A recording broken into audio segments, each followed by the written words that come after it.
I am an old man now, with hands that tremble when the winter comes to these Colorado mountains. My fingers can barely hold this pen some mornings, but my memory remains clear as spring water, especially when I recall the autumn of 1873. That was the year Lillian Grace stepped off the Denver stage and changed Red Hollow forever. I was younger then, 46 years old, still believing a good man with a medical bag could heal most of what ailed the frontier. I learned differently that year. Some wounds run deeper than any scalpel can reach. Some scars never fade, no matter how much time passes. They ask me sometimes, the young ones who come through Red Hollow looking for stories of the old days. They ask if the legends are true. Did a giant cowboy really face down 10 men to save a school teacher? Did a woman own the richest claim in Colorado and not know it? Did the town itself transform overnight from corruption to honest living? I tell them the truth is both simpler and stranger than any legend. I was there. I tended the wounded and buried the dead. I watched 2 broken souls find each other in the hardest country God ever made. And I saw what happened when greed and violence tried to tear them apart. But before I tell you about the battle, about the blood and the gunfire and the fear, I need to tell you about a Wednesday morning in late September. The day the Denver stage brought us a woman with sad eyes and a carpetbag, and nothing else to her name but hope. Or so we thought. Let me start proper.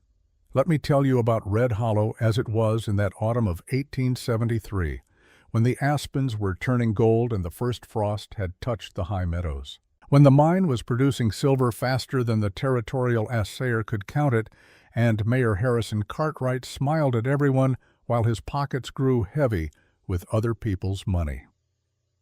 Let me tell you about the day everything changed. The morning sun cast long shadows across Red Hollow's main street, painting the weathered storefronts in shades of amber and gold. It was the kind of light that made even our harsh little town look almost beautiful. Almost. I stood outside my office watching the stage rumble in from Denver. Dust hung in the still air behind it like a curtain slowly falling. The driver pulled the horses to a stop in front of Morrison's General Store, and the whole contraption creaked and settled with the sound of exhausted wood and leather. 3 passengers climbed down. 2 were drummers I recognized, selling tools and dry goods to the mining camps. The third was a woman. She stepped carefully onto the wooden sidewalk, one hand holding her dark skirts clear of the wheel. The other gripped a worn carpetbag that had seen better days. She couldn't have been more than 28 or 30. Her brown hair was pulled back in a simple style, and she wore a gray dress that spoke of mourning not quite finished, but it was her spine I noticed first, straight as a lodgepole pine, and her chin lifted just enough to suggest she'd already survived something terrible and wasn't about to be broken by whatever came next. I'd been a doctor long enough to recognize that look. The war had taught me to see past what people showed on the surface. This woman was wounded, though her injury wasn't the kind I could treat with bandages and carbolic acid. She stood there for a moment, looking up and down our dusty street with those careful eyes, taking our measure. Red Hollow wasn't much to see. 20 or 30 buildings clustered around the main road. Most were unpainted wood, weathered gray by sun and wind. The Silver Bell Saloon anchored one end of the street. The whitewashed church stood at the other, like bookends on a shelf full of harder, meaner volumes. "Ma'am?" I stepped forward, removing my hat. Old habits from a Virginia childhood die hard. "Welcome to Red Hollow. I'm Dr. Benjamin Hayes." She turned to face me, and I saw that her eyes were blue, not the bright blue of a summer sky, but deeper. Storm blue, I thought, the blue of clouds carrying rain. "Doctor," she extended her hand, and I shook it. Her grip was firm. "I'm Lillian Grace. I have an appointment with Mayor Cartwright regarding the schoolteacher position." Her voice was educated, Eastern, though I couldn't place exactly where. It had the careful diction of someone who'd been taught to speak properly, who valued words and their precise meanings. "The teaching job." I nodded. "Yes, the mayor mentioned someone was coming. Your timing's good. School's been closed since June when Mrs. Henderson left to care for her sister in Denver. Mrs. Henderson? A small line appeared between her brows. I thought the previous teacher was a Miss Abernathy. That was 2 years ago. We've had some trouble keeping teachers. I didn't mention why. The town's reputation for eating outsiders alive wasn't something I cared to advertise on a woman's first morning here. I see. She glanced around again, and I wondered what she saw, what judgment she was making about the place she'd traveled all this way to reach. Could you direct me to Mayor Cartwright's office? Better yet, I'll walk you there. Let me take that bag. She hesitated, then allowed me to carry her carpet bag. It wasn't heavy. Everything she owned in the world, I guessed, weighed less than 30 pounds. We walked slowly down the wooden sidewalk.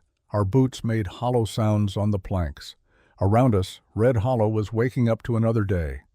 Jack Morrison opened the doors to his saloon, letting out the stale smell of last night's whiskey and cigar smoke. Martha Williams swept the steps of her general store with sharp, aggressive strokes. A few miners trudged past, heading for the Silver Bell and the claims beyond town. Every one of them stared at Lillian Grace. Not hostile exactly, but not welcoming either. Calculating, suspicious, the way frontier folk look at strangers who might carry trouble in their wake. She noticed. I saw her shoulders tighten slightly, though her expression remained calm. Red Hollow's a small town, I said quietly. Folks here are wary of newcomers. Don't take it personal. I'm accustomed to it. Her voice was steady, but something in those words suggested she'd been the stranger more times than she cared to count. We reached the mayor's office, a small building next to the land claims office. Harrison Cartwright looked up from his desk as we entered, his round face breaking into a practiced smile. Mrs. Grace, right on time. He stood, smoothing his vest over his considerable belly. I see you've met our good Dr. Hayes already. He was kind enough to help with my bag. Excellent, excellent. Cartwright moved around his desk, gesturing to a chair. Please sit. Doctor, thank you for the escort. I can take it from here. I set down the carpet bag and tipped my hat to Lillian. Ma'am, if you need anything, my office is 3 doors down. The sign's out front. Thank you, Dr. Hayes. She smiled, and for just a moment the sadness lifted from her face. Your kindness is appreciated.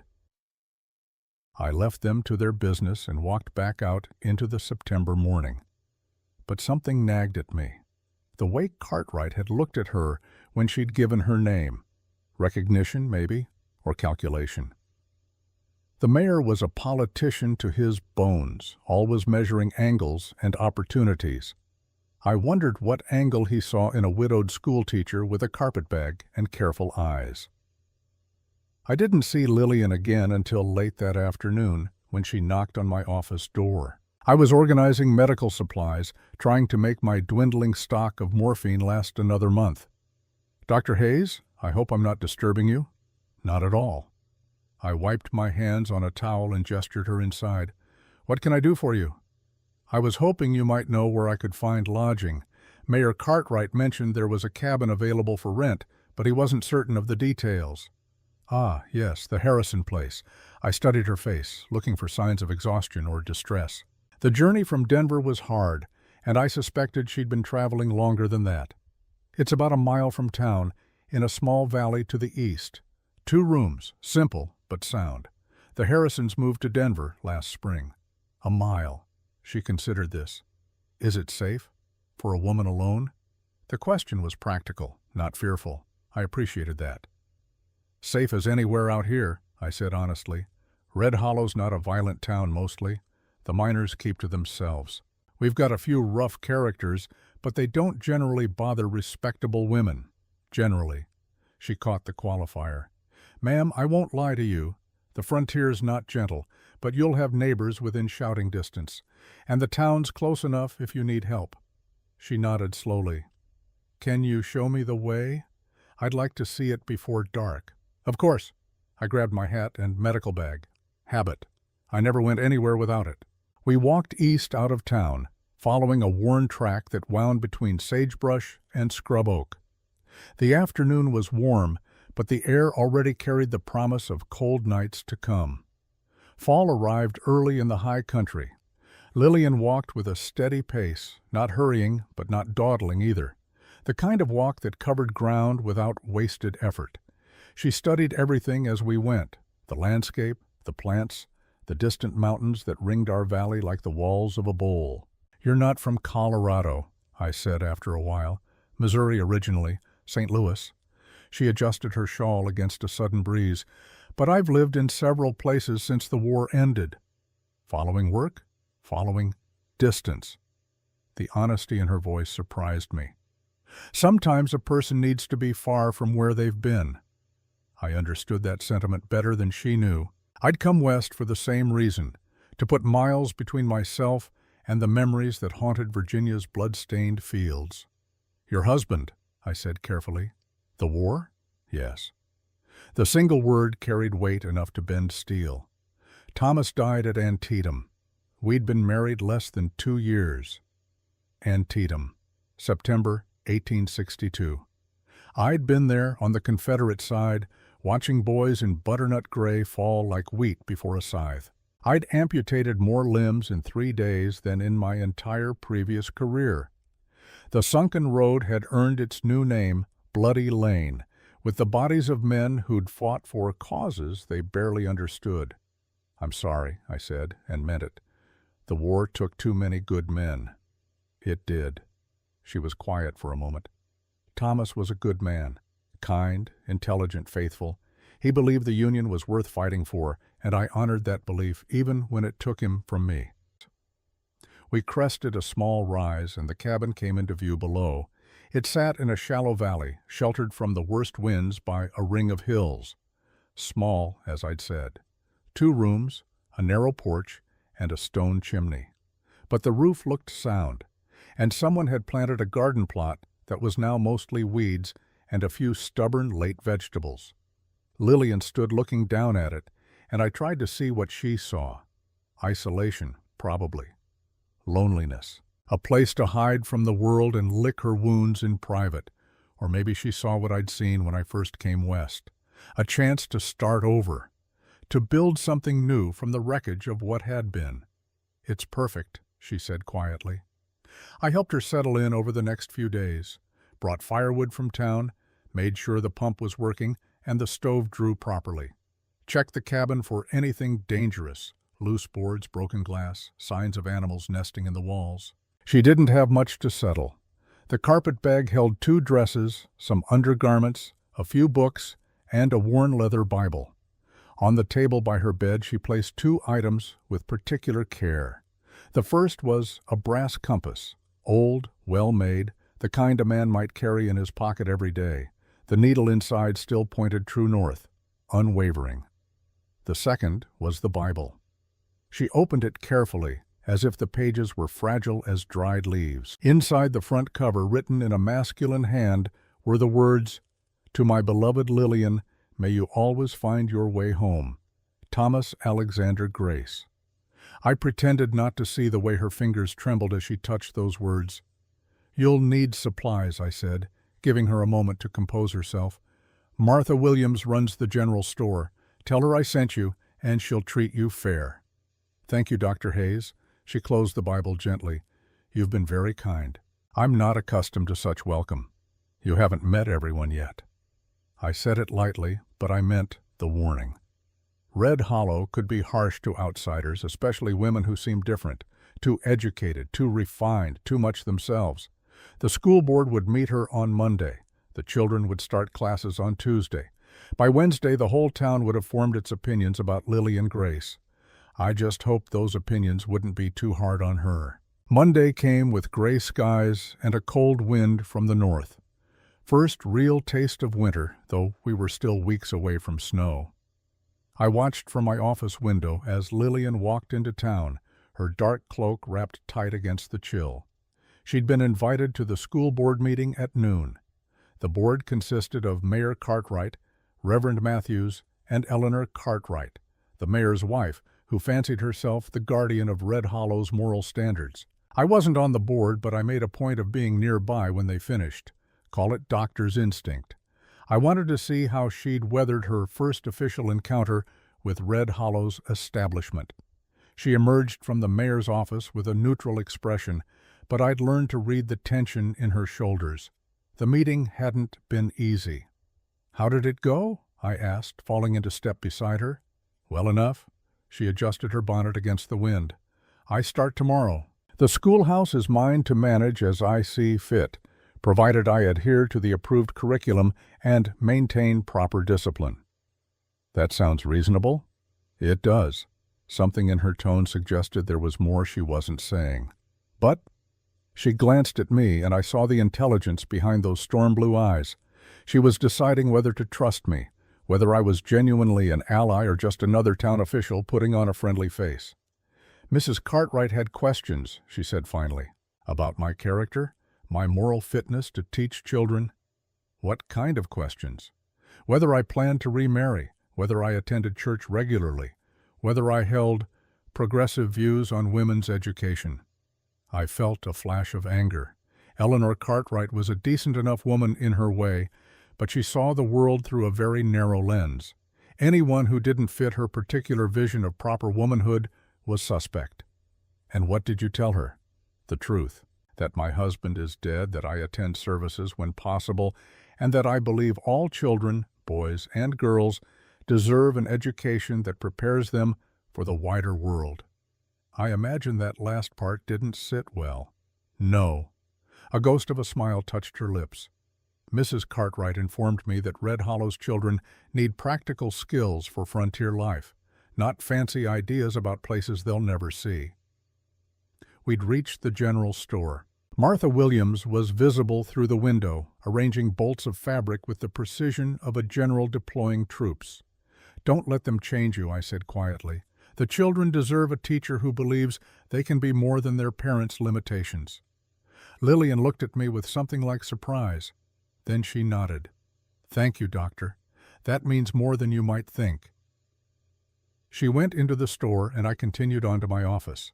But I found myself thinking about her words, about the questions Eleanor Cartwright had asked. Red Hollow's leadership didn't trust education. They saw it as dangerous, as something that might give people ideas above their station.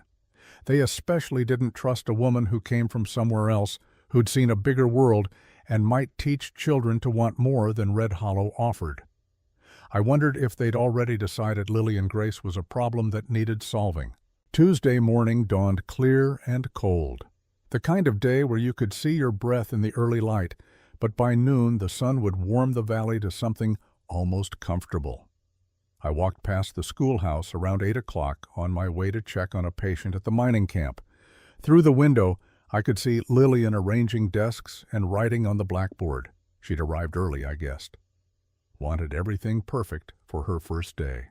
Children began arriving around 8:30. Not many. Red Hollow wasn't a large town, maybe 15 or 20 students of various ages, from 6-year-old Sally Morrison to 15-year-old James Chen, whose father worked the hydraulic operations at the mine.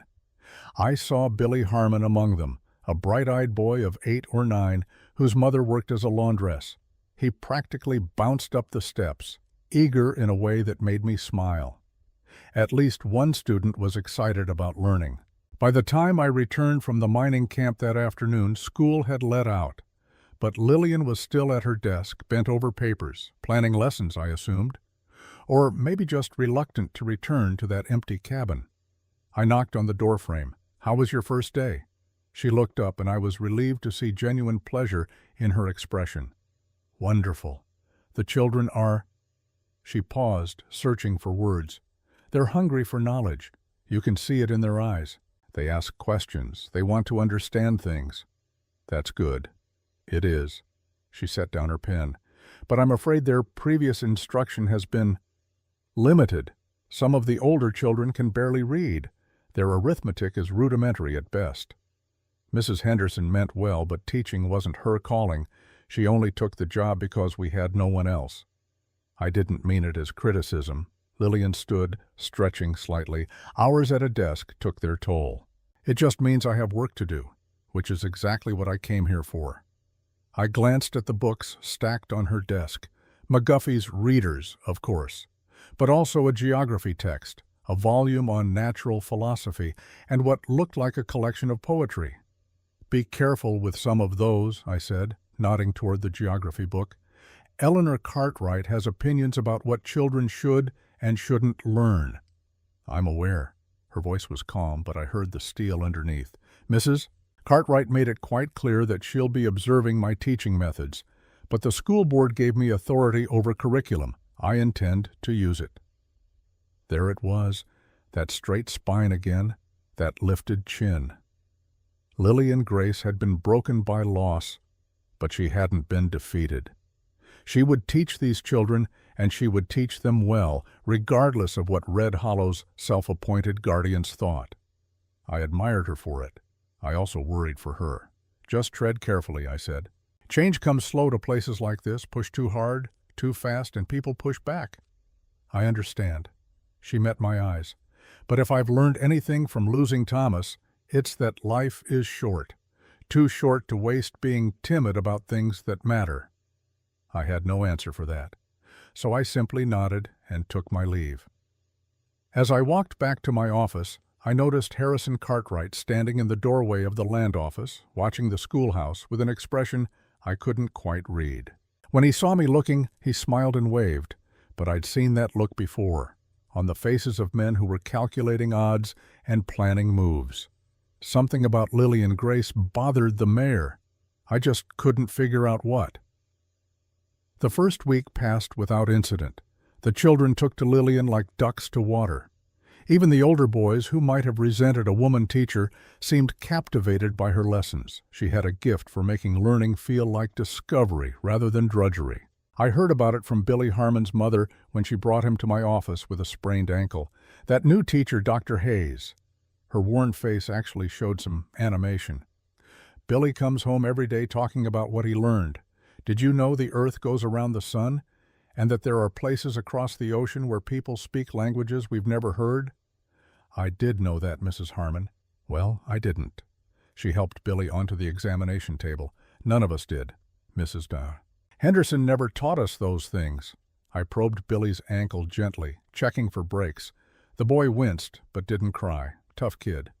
"Miss Grace says there are libraries back east with more books than a person could read in a whole lifetime," Billy piped up. "She says if we work hard and learn well, we might go see them someday." I glanced at his mother and saw the conflict on her face, pride in her son's enthusiasm, fear of what those big dreams might mean. Billy's father had died in a mining accident 3 years ago. His mother worked herself to exhaustion to keep food on their table. The idea that her boy might leave Red Hollow someday, might want something beyond this hard, narrow life, probably terrified her. "That's wonderful, Billy." I wrapped his ankle in a light bandage. "But first you need to watch where you're stepping. Can't go to any libraries on a broken leg." He grinned. "Yes, sir." After they left, I sat at my desk thinking about what the boy had said. Libraries with more books than you could read in a lifetime. The world beyond Red Hollow's dusty streets. Dreams bigger than silver mines and cattle ranches. Dangerous ideas, some would say. The kind that made young people dissatisfied with their lot. The kind that made them leave. I wondered how long it would take before someone, maybe Eleanor Cartwright, maybe the mayor himself, decided Lillian Grace was teaching the children to be discontent. And I wondered what they'd do about it. 2 weeks into the school term, I was treating a ranch hand with a badly infected cut when I met Silas Wade. The hand belonged to one of Wade's men from the Triple W Ranch west of town. Big spread, well-managed, known for quality cattle and horses. Wade himself rarely came into Red Hollow, once every month or two maybe, for supplies. The rest of the time he kept to his land and his work. But that afternoon he brought the injured man himself, half carrying him through my office door. "Doctor," his voice was deep, rough-edged, the voice of a man who didn't use it much. "Fence wire, 3 days ago, getting worse." I looked up from my desk and felt a jolt of recognition so strong it nearly stopped my breath. I knew that face. Not from Red Hollow, from Virginia, from the war.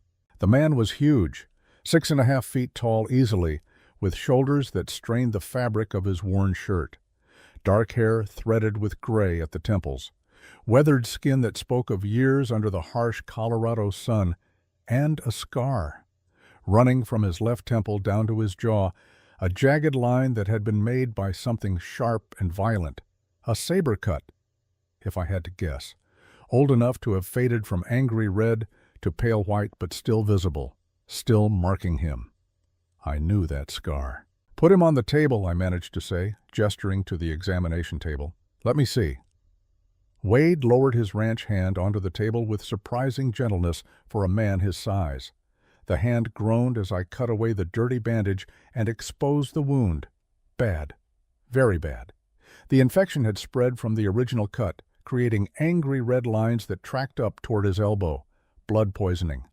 Another day or two and the man would have been dead. "This needs cleaning and draining," I said, reaching for my instruments. "It's going to hurt." "Do what you need to do, Doc." The ranch hand was sweating despite the cool air. I worked quickly, lancing the wound and cleaning out the infection. The man gritted his teeth and endured it. Wade stood by the window, watching, but not interfering, silent as stone.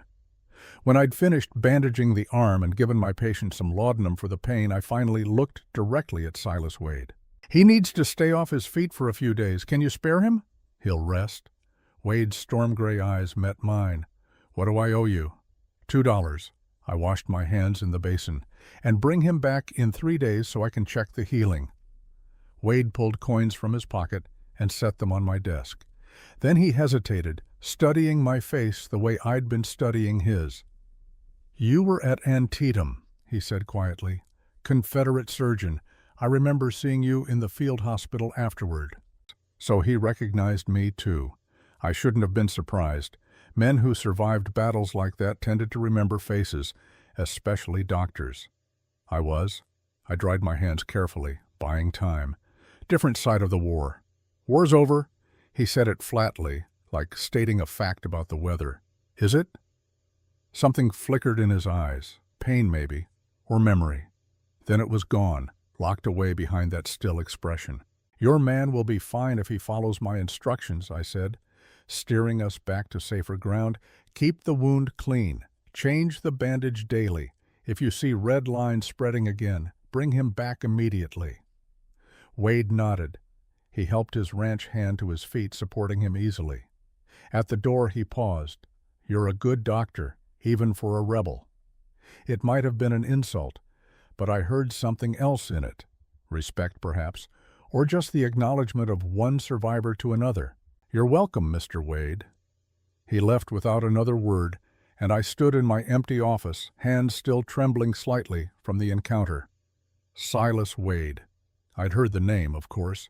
Everyone in Red Hollow knew about the big rancher who lived like a hermit west of town. War veteran, they said, dangerous when provoked. Kept to himself, didn't socialize, didn't attend church or town meetings. But seeing him, recognizing that scar, brought it all back. Virginia, 1865. The last months of the war, when everything was chaos and desperation, I'd been attached to a Confederate guerrilla unit, treating wounded as they fought a losing battle against Union forces who were mopping up the last resistance. I'd been in a field hospital when a Union cavalry unit rode in. They were hunting someone, a man named Johnson, an outlaw who'd been terrorizing freed slaves and Union sympathizers. I'd watched from the surgeon's tent as they found him, watched a tall Union soldier walk up to where Johnson sat eating breakfast, watched that soldier draw his pistol and shoot the man dead without warning or mercy. The killer had turned slightly as he holstered his weapon, and I'd seen his face, seen the fresh scar from temple to jaw where a Confederate saber had nearly killed him. Silas Wade. I'd kept that secret for 8 years. I'd come to Red Hollow, built a practice, become part of the community. And I'd never mentioned that I'd witnessed a Union soldier execute a man in cold blood. Now that soldier lived 20 miles from my office, and I had no idea what to do with that knowledge. That evening, I found myself walking past the schoolhouse, not intentionally. Or maybe it was intentional, and I was lying to myself about my reasons. The windows were dark. Lillian had gone home to her cabin. But I stood there anyway, thinking about the children who sat in those desks every day, thinking about Billy Harmon and his dreams of libraries, thinking about the future being shaped by a widow who believed in second chances and the power of education. Then I looked west, toward the mountains that hid Silas Wade's ranch. What was he doing tonight? Sitting alone in that big house, staring at nothing? Working leather or wood with those huge scarred hands? Thinking about the men he'd killed? I'd seen enough soldiers, both sides, to recognize the signs. The ones who came home but couldn't quite leave the war behind, who carried their dead with them like physical weight, who lived but didn't know how to be alive. Silas Wade wore guilt the way other men wore their coats. I'd seen it in his eyes during those few minutes in my office. Survivor's guilt, we doctors called it, the burden of outliving brothers in arms. The question that haunted every breath: why did I survive when better men died? I wondered what Silas Wade had lost in the war, who he'd lost. And I wondered if a man that broken could ever find his way to being whole again. The wind picked up, carrying the scent of sagebrush and coming winter. I pulled my coat tighter and turned toward home. Behind me, Red Hollow settled into another night. The mine would run until midnight. The saloon would serve whiskey to tired men. Eleanor Cartwright would plan her next social and sharpen her opinions about proper behavior. Mayor Cartwright would count his money and guard his secrets. And somewhere in the darkness, Lillian Grace would sit alone in her cabin reading by lamplight.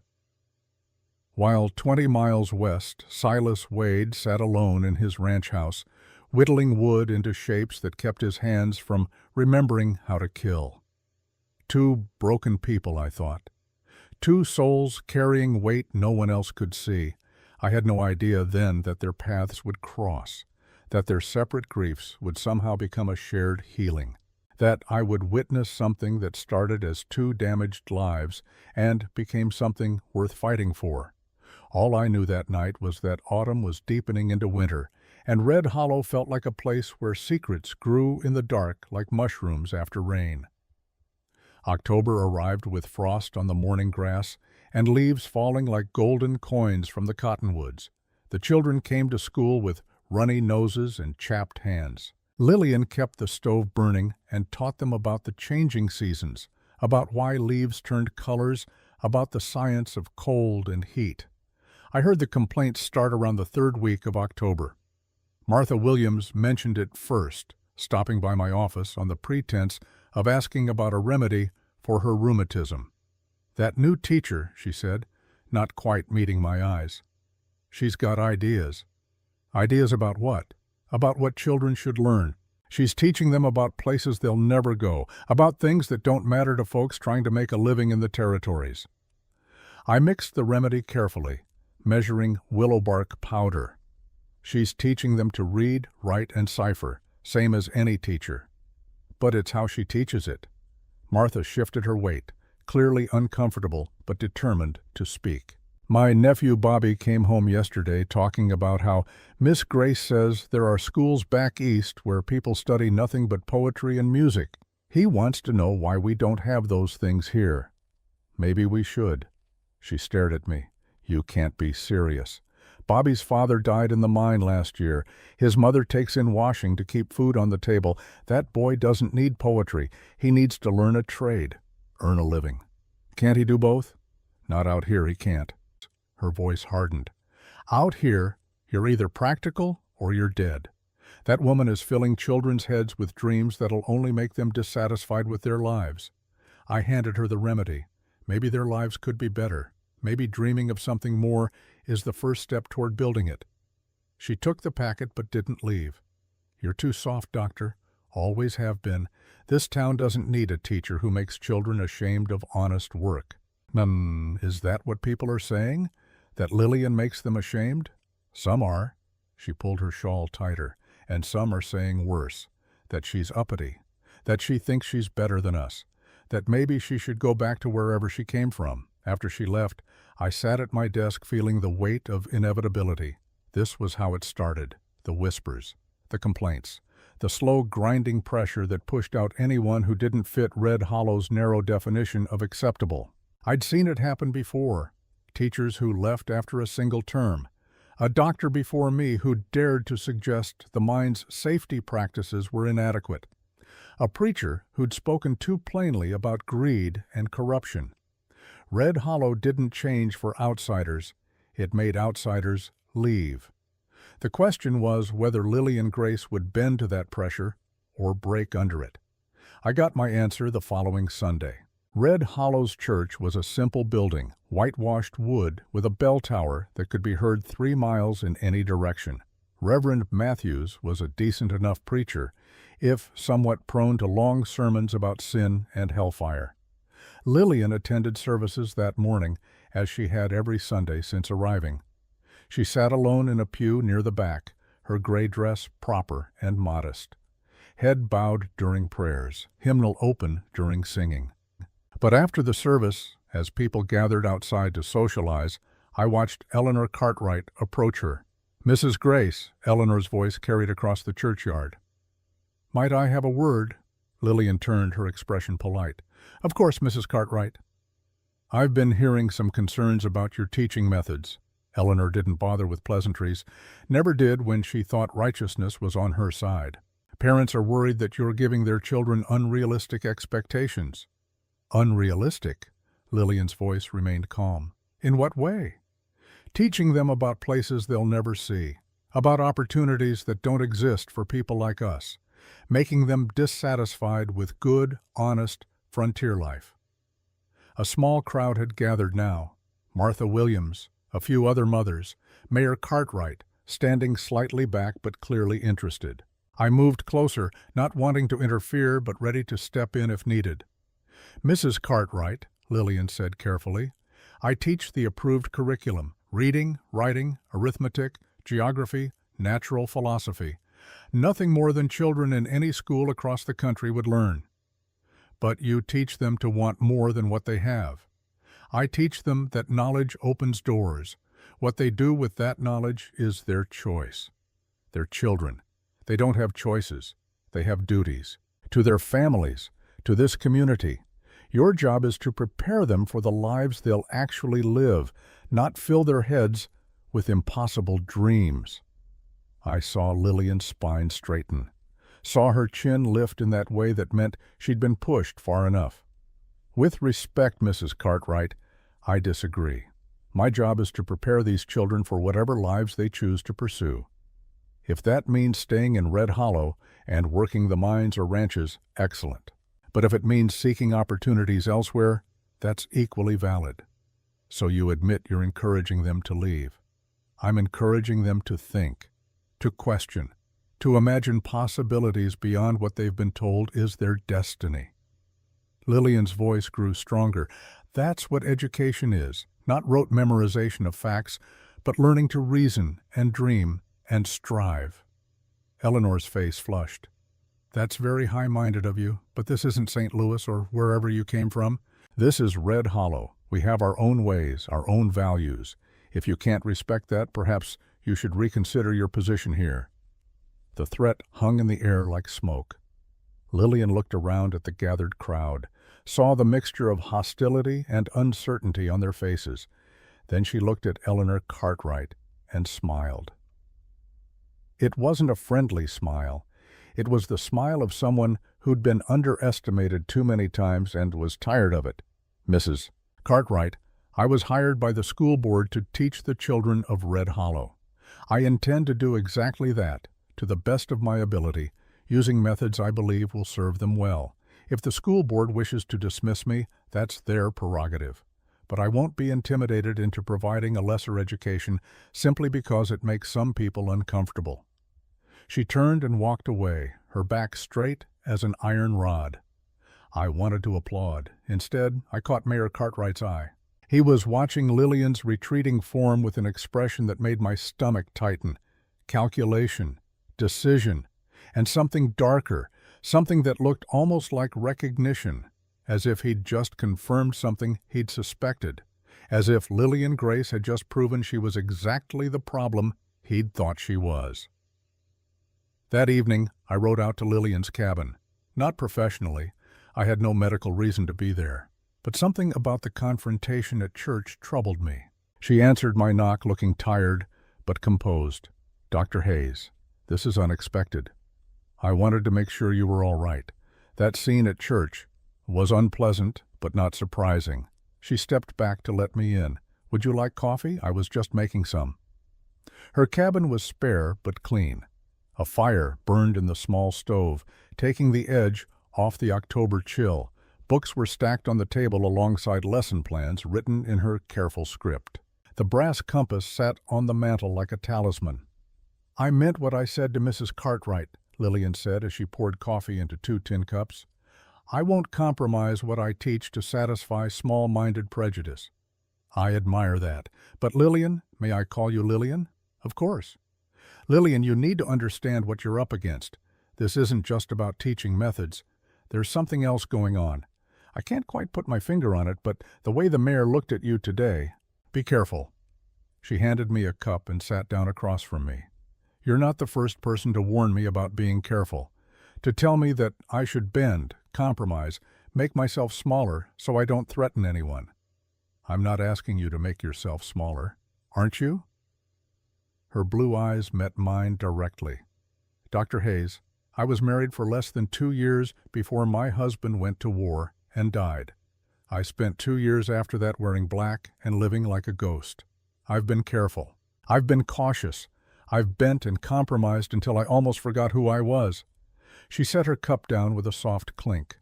"I came west to start over, to build a life that mattered.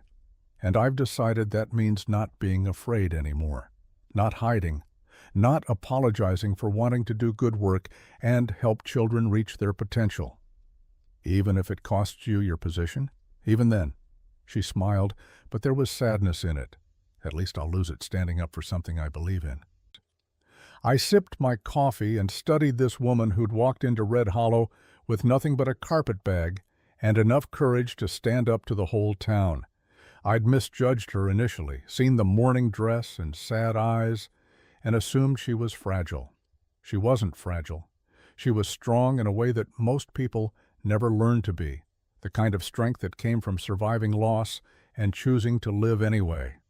"The children are lucky to have you," I said finally. "I'm lucky to have them." She glanced at the lesson plans on her table. "They give me purpose, direction.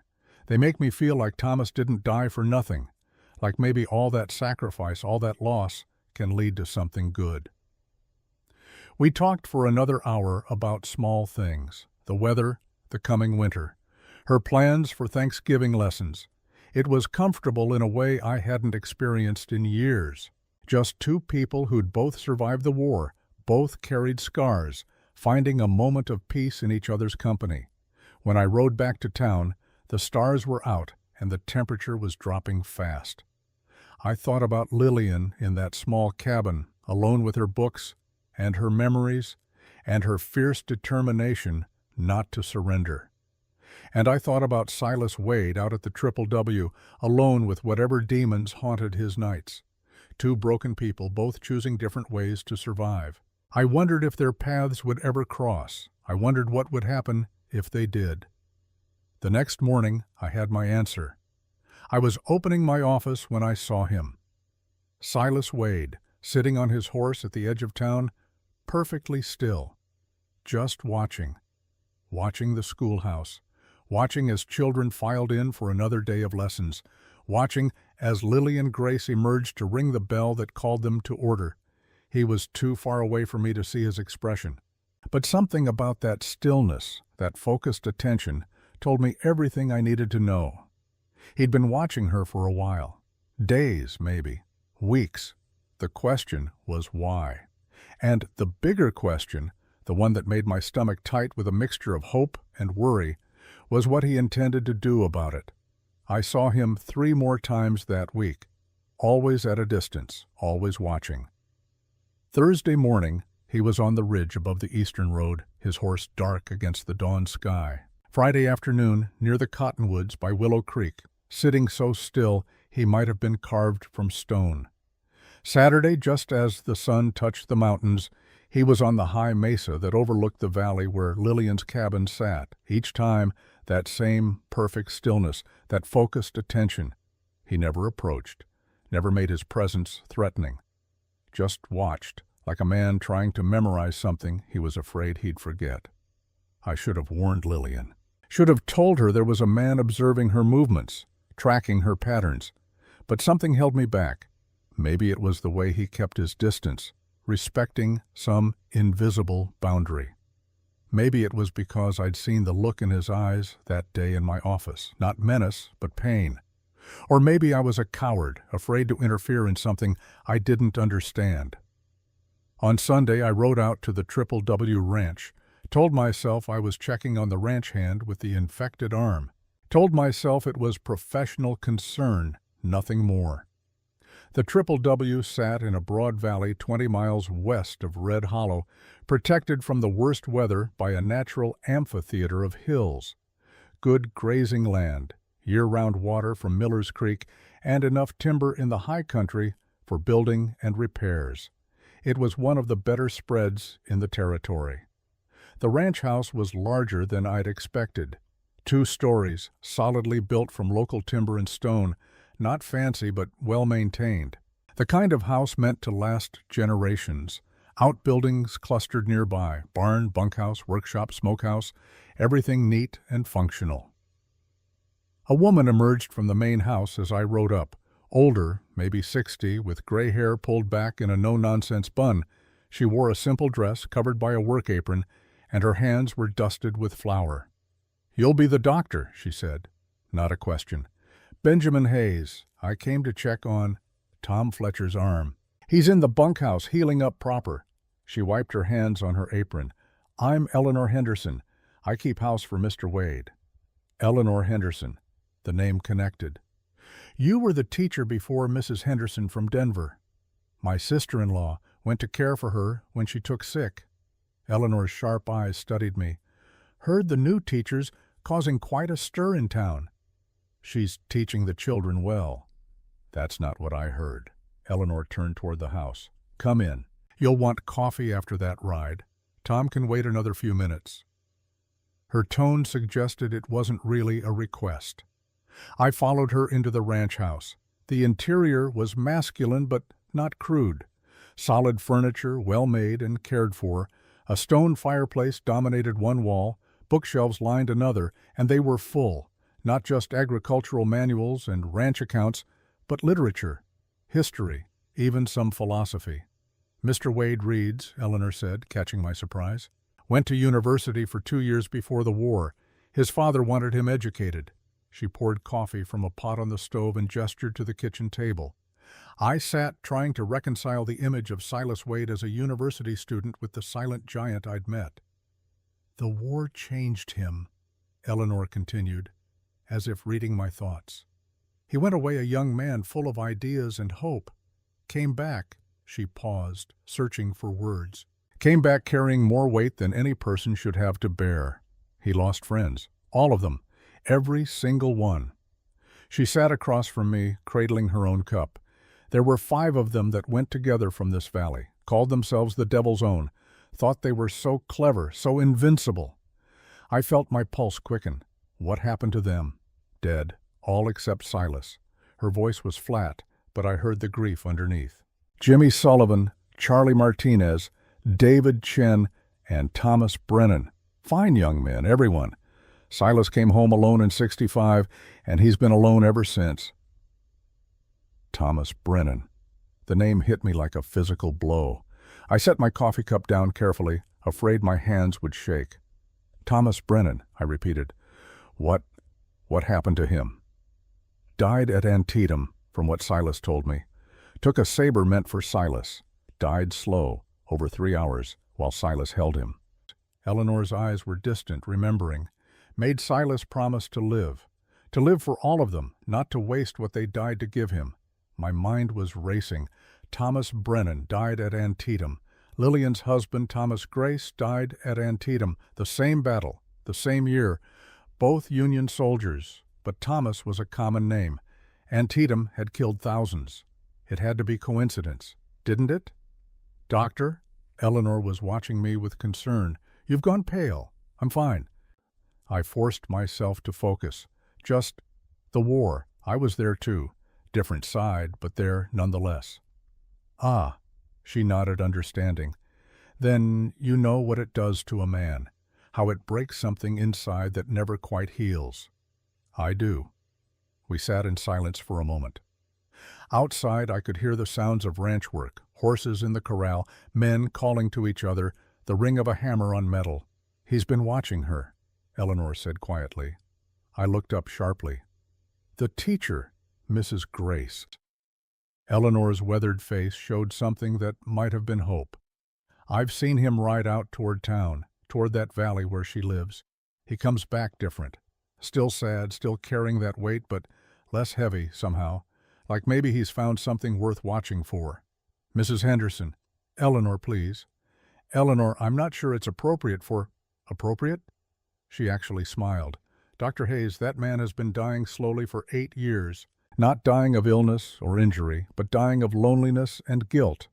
If watching a woman from a distance gives him something to live for, I'm not about to question the appropriateness of it." "Does he know you're aware?" "We don't speak of it, but I know. I've known Silas since he was a boy. His mother and I were close friends before she passed. I can read him better than he thinks." She stood and refilled our cups.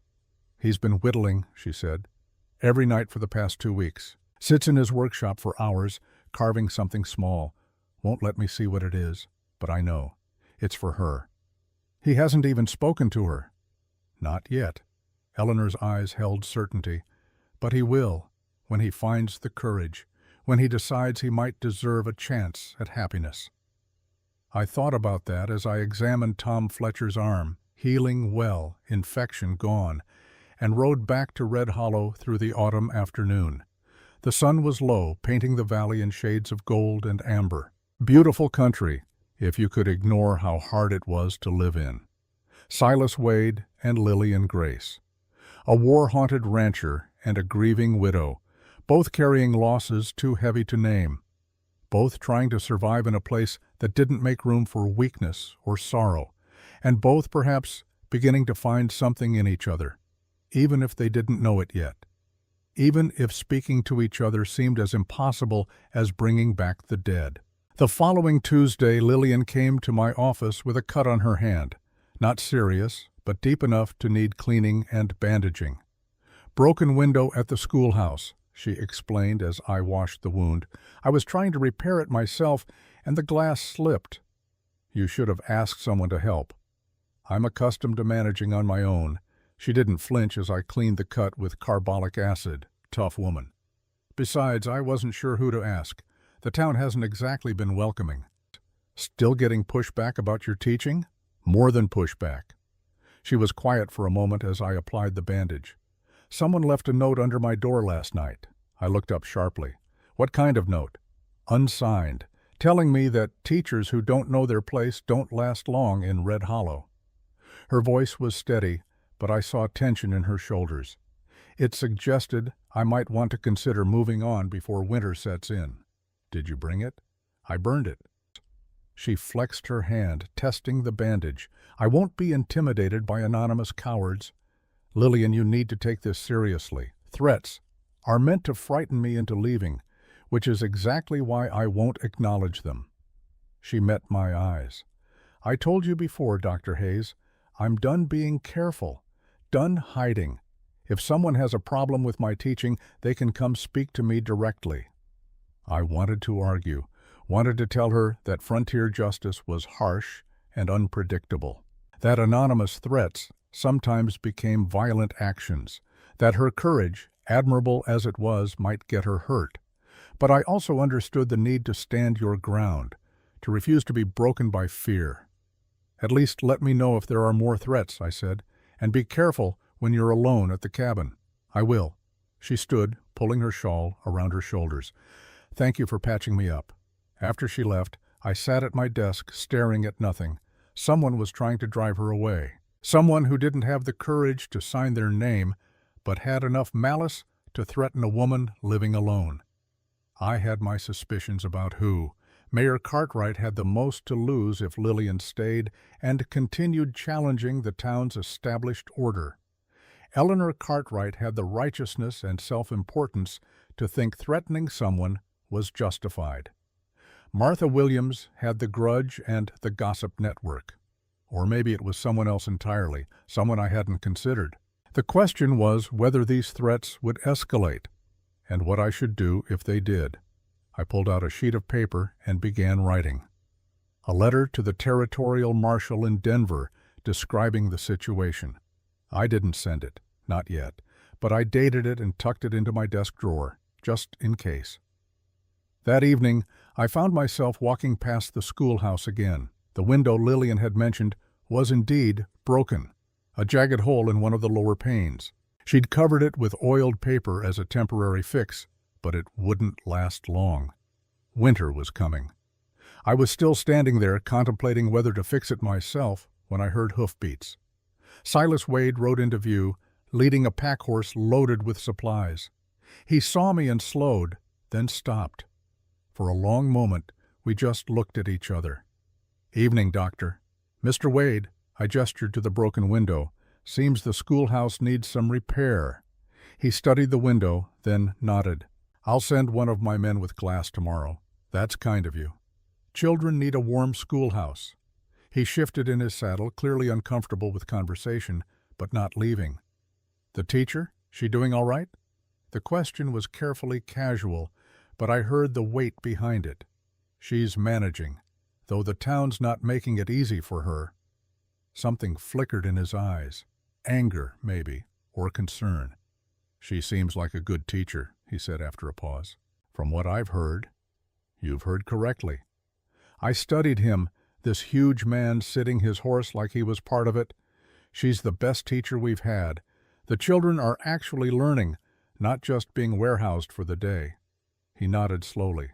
Then, surprising me, "She's a widow." Not a question. A statement. "Yes, her husband died in the war." "Antietam?" I felt that jolt again. The coincidence too large to ignore. "How did you know?" "Heard it mentioned." His face was unreadable. "A lot of good men died at Antietam." "They did." I paused, then took a chance. "Eleanor Henderson told me about your friends. About the Devil's Own. I'm sorry for your losses." His jaw tightened. For a moment I thought he might ride away without responding. Then, "Thomas Brennan was my best friend. Closest thing to a brother I ever had." His voice was rough with old grief. "He took a Confederate saber that was meant for me, died over 3 hours while I held him, made me promise I'd live, that I wouldn't waste what they all died to give me." The words came out like they'd been held back too long, like a wound that needed lancing. "Have you kept that promise?" I asked quietly.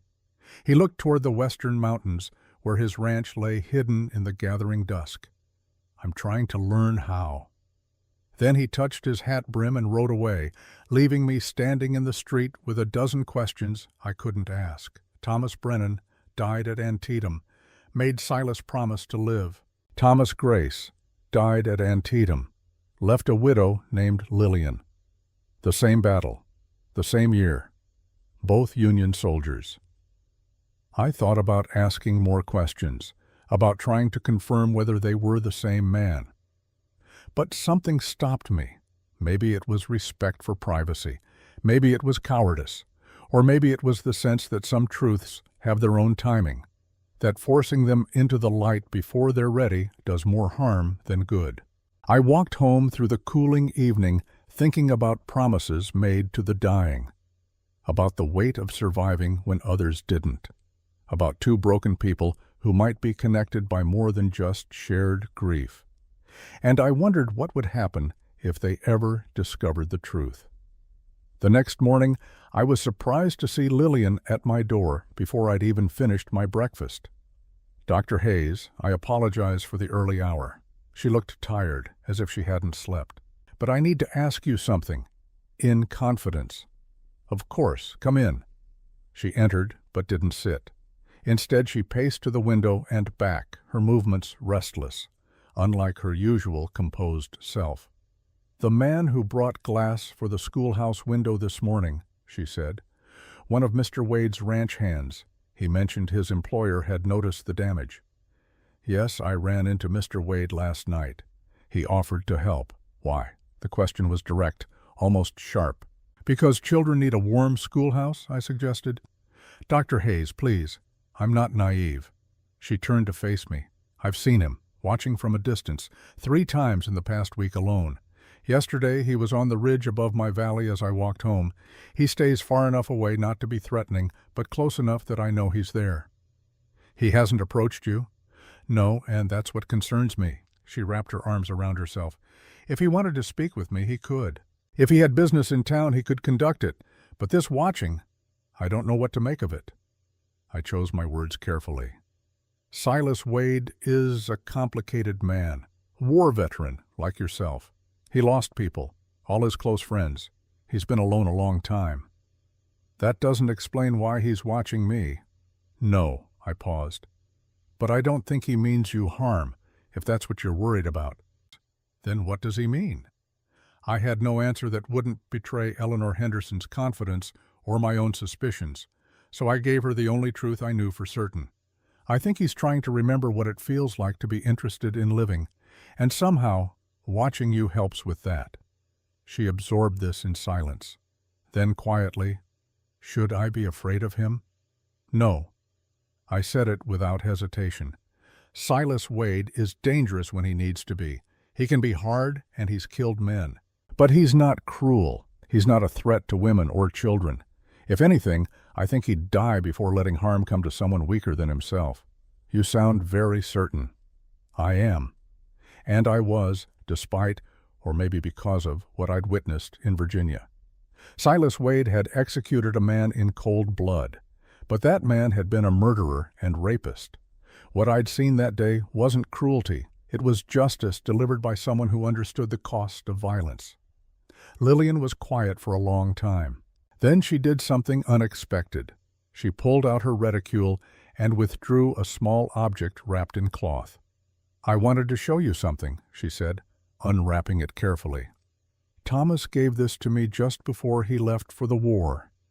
It was a brass compass, beautiful work, old but well maintained. The needle pointed true north with steady certainty. He said it would always bring him home to me. Her voice was soft with memory, but it didn't. He died at Antietam in September of 1862, and I didn't even get his body to bury. They sent me his personal effects 6 months later. The compass, his Bible, and a letter he'd written the night before the battle. She opened the compass, and I saw an inscription inside the lid. To Thomas Alexander Grace, from his loving father, may you always find your way home. Thomas Alexander Grace, I repeated. That was his full name? Yes. But in his letters from the war, he usually signed himself T. Brennan, or just Brennan, his mother's maiden name. He said it was safer. If letters were intercepted, using a different name might protect his identity. The room seemed to tilt slightly. T. Brennan, Thomas Alexander Grace, who used his mother's name Brennan for security during the war. I must have made some sound because Lillian looked at me with concern. Dr. Hayes, are you all right? Yes, I swallowed hard. Did Thomas ever mention his closest friends in the Army? The men he served with? He mentioned one especially. Said he was like a brother. They'd made a pact to look after each other, to make sure at least one of them came home. Her eyes filled with tears. He died saving this friend's life. Took a saber blow that was meant for someone else. The commanding officer who wrote to inform me said Thomas's friend held him for hours as he died.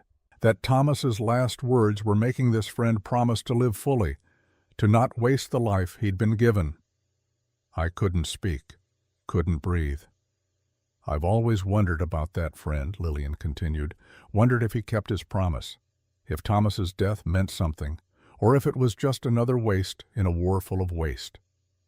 I should have told her, right then, should have explained that the man watching her from distant ridges was the same friend Thomas had saved, that Silas Wade had held her husband as he died, that the promise made 12 years ago was the reason Silas struggled so hard to find meaning in living.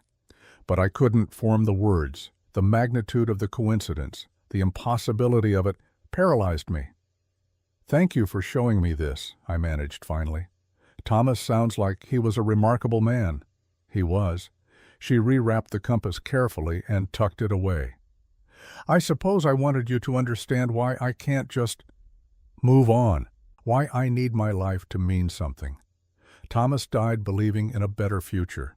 I owe it to him to help build that future, even in small ways." After she left, I sat at my desk with my head in my hands.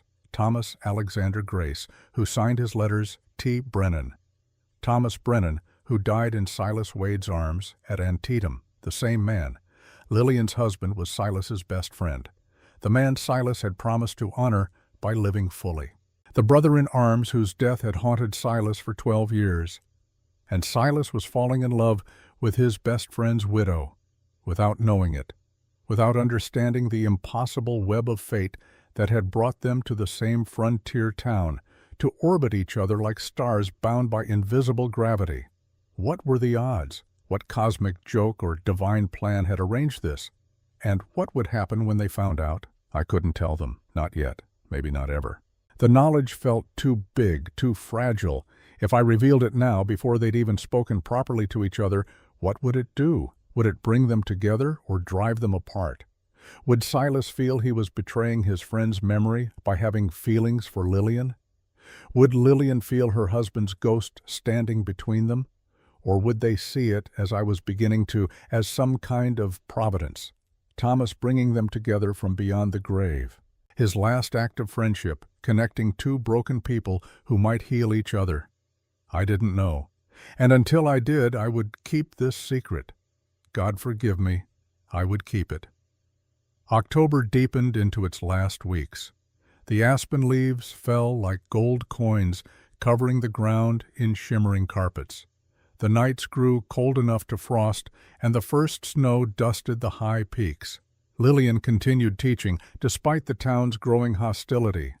2 more threatening letters appeared under her door. Martha Williams openly criticized her methods at the church social.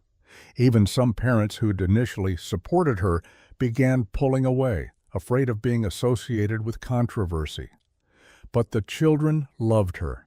I heard it constantly, from Billy Harmon, from the Chen children, from Sally Morrison, how Miss Grace made learning exciting, how she treated them like they were intelligent, capable human beings, how she believed they could be more than their circumstances. And Silas continued watching. I saw him myself once, purely by accident. I'd ridden out to check on a miner's family and was cutting back through the hills when I spotted him. He sat his horse on a ridge overlooking the valley where Lillian's cabin sat, perfectly motionless in the late afternoon light, just watching as smoke rose from her chimney, as she moved around her small yard, hanging laundry or tending her struggling garden. The longing in his posture was painful to see. This huge, dangerous man, sitting alone on a ridge, watching a woman he couldn't bring himself to approach, wanting something he didn't think he deserved. I almost rode up to him, almost said something. But what could I say that wouldn't reveal what I knew? So I rode away and left him to his vigil. The wooden rose appeared on Lillian's doorstep on the last Sunday of October. She brought it to show me after church, holding it in her palm like it was made of glass. "Someone left this for me," she said, wonder in her voice. "No note, no explanation, just this."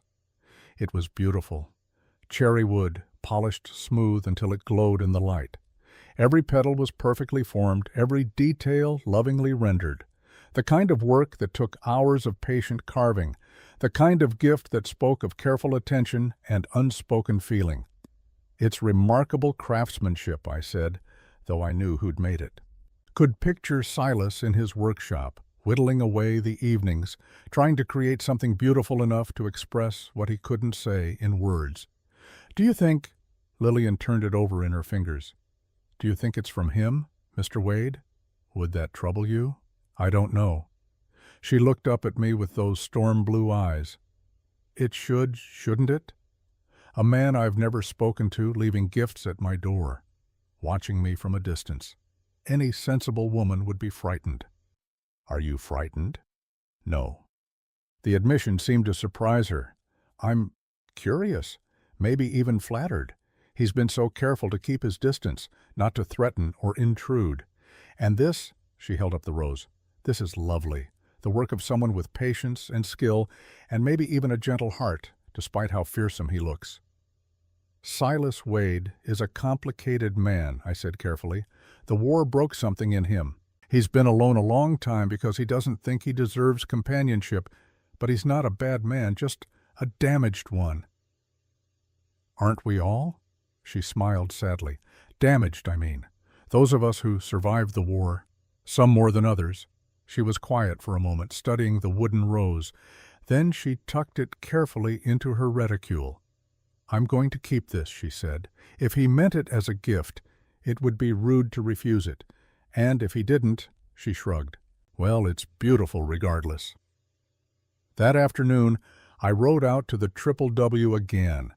Found Silas in his workshop, surrounded by wood shavings and the smell of cedar. She liked it, I said without preamble. He looked up from the piece he was working. Another rose, I noticed, practicing maybe, or making backups in case he found the courage to give her another. You saw her? She showed me, asked if I thought you'd made it. His jaw tightened. What did you tell her? That you're a complicated man, war-damaged but not dangerous. I picked up one of the wood shavings, rubbing it between my fingers. Silas, why don't you just talk to her? And say what? He set down his knife with more force than necessary. I'm the man who's been watching you like some kind of stalker. I knew your husband, watched him die in fact, and now I have feelings for his widow that I have no right to? I froze. You know, that Thomas Brennan was her husband, Thomas Grace? He laughed bitterly. Took me a while to figure it out, but yes, the timing fits, the details fit. Hell, even the compass fits. Thomas showed me that compass once, told me his father gave it to him, said it would always point him home. How long have you known? 2 weeks, maybe, since I heard her mention his full name to someone at the church. He picked up the knife again, turning it over in his huge hands. Thomas Alexander Grace used Brennan for security. Same man I held while he died, same man who made me promise to live. And you're watching his widow. I'm trying to keep my promise to him. His voice was raw. Trying to figure out how to live instead of just survive. And somehow, watching her, it helps. She's strong in a way I'm not. Brave in a way I've forgotten how to be. She lost Thomas too, but she's not letting that loss destroy her. Have you considered that maybe Thomas would want you to be happy? That maybe protecting and caring for his widow would honor his memory rather than betraying it? I've considered it. He went back to carving, the knife moving with precise control despite the tremor in his hands. I've also considered that I'm a killer who watched my best friend die and did nothing to stop it. What right do I have to approach his widow? What could I possibly offer her besides more pain? You could offer her friendship, companionship, someone who understands loss. She deserves better. So did Thomas, but he chose you as his brother. Maybe trust his judgment. Silas didn't answer, just kept carving, his scarred face set in lines of stubborn misery. I left him there and rode back to town feeling helpless. Two people who might heal each other, kept apart by guilt and fear and the weight of the dead. But at least Lillian had the rose. At least she knew someone was thinking of her. It was a start, however small. November arrived with the first real snow. Not much, just a few inches that melted by noon, but enough to remind everyone that winter was coming. Time to finish preparations, stock firewood, store food, make sure roofs were sound and chimneys drew properly. The mine would keep operating through winter, but ranch work slowed. Cattle were brought down from high pastures. Hay was stored. Equipment was repaired and readied for spring. It was also time for Red Hollow's quarterly town meeting, a gathering where grievances were aired, budgets discussed, and the mayor could remind everyone of his invaluable leadership. I didn't usually attend these meetings, found them tedious and predictable, but something made me go this time. Call it instinct, or worry about what might be said regarding Lillian. The meeting was held in the church, the largest building in town. Maybe 50 people gathered, filling the pews. Mayor Cartwright stood at the front, flanked by Reverend Matthews and Eleanor Cartwright. The first hour was boring as expected. Discussion of mine revenues, snow removal, plans for Christmas festivities. I was half asleep when Eleanor Cartwright stood to speak. "I'd like to address concerns about our school," she said, her voice carrying clearly through the room, "specifically about our current teachers' methods and their impact on our children." Lillian was present, sitting in the back. Her spine straightened, but her face remained calm. "Mrs. Cartwright," Reverend Matthews said cautiously, "perhaps this isn't the appropriate venue." "It absolutely is." Eleanor's face was flushed with righteous certainty. "The school is funded by town money. We have a right to discuss how it's being run." "What specific concerns do you have?" Mayor Cartwright asked. His tone was neutral, but I saw calculation in his eyes. "Our teacher is filling children's heads with inappropriate ideas, teaching them to be dissatisfied with honest frontier life, encouraging them to dream of things they'll never achieve." Eleanor looked around the room. "Bobby Williams came home last week talking about universities back east. Sarah Morrison asked her father why Red Hollow doesn't have an opera house. These are unrealistic expectations that only lead to disappointment." A few murmurs of agreement rippled through the crowd. "Mrs. Cartwright." Lillian stood, her voice steady. "With respect, I teach the standard curriculum approved by the Territorial Education Board. If exposing children to knowledge about the wider world is inappropriate, then perhaps we should reconsider what education means." "We don't need fancy education out here," Martha Williams spoke up. "We need children who can work hard, follow rules, and contribute to their community." "Those things aren't mutually exclusive with broader learning," Lillian replied. "In fact, education makes people better workers, better citizens, better able to solve problems and innovate." "Innovation." Eleanor practically spat the word. "That's exactly what I'm talking about. We don't need innovation. We need stability, tradition. Children who respect their elders and their heritage, even if that heritage is limited by ignorance." The question hung in the air like a thrown gauntlet. Several people gasped. Calling Red Hollow ignorant was fighting words.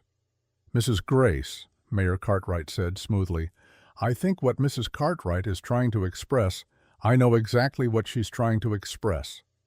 Lillian's calm was fracturing slightly. "She wants me to provide a lesser education because she's afraid.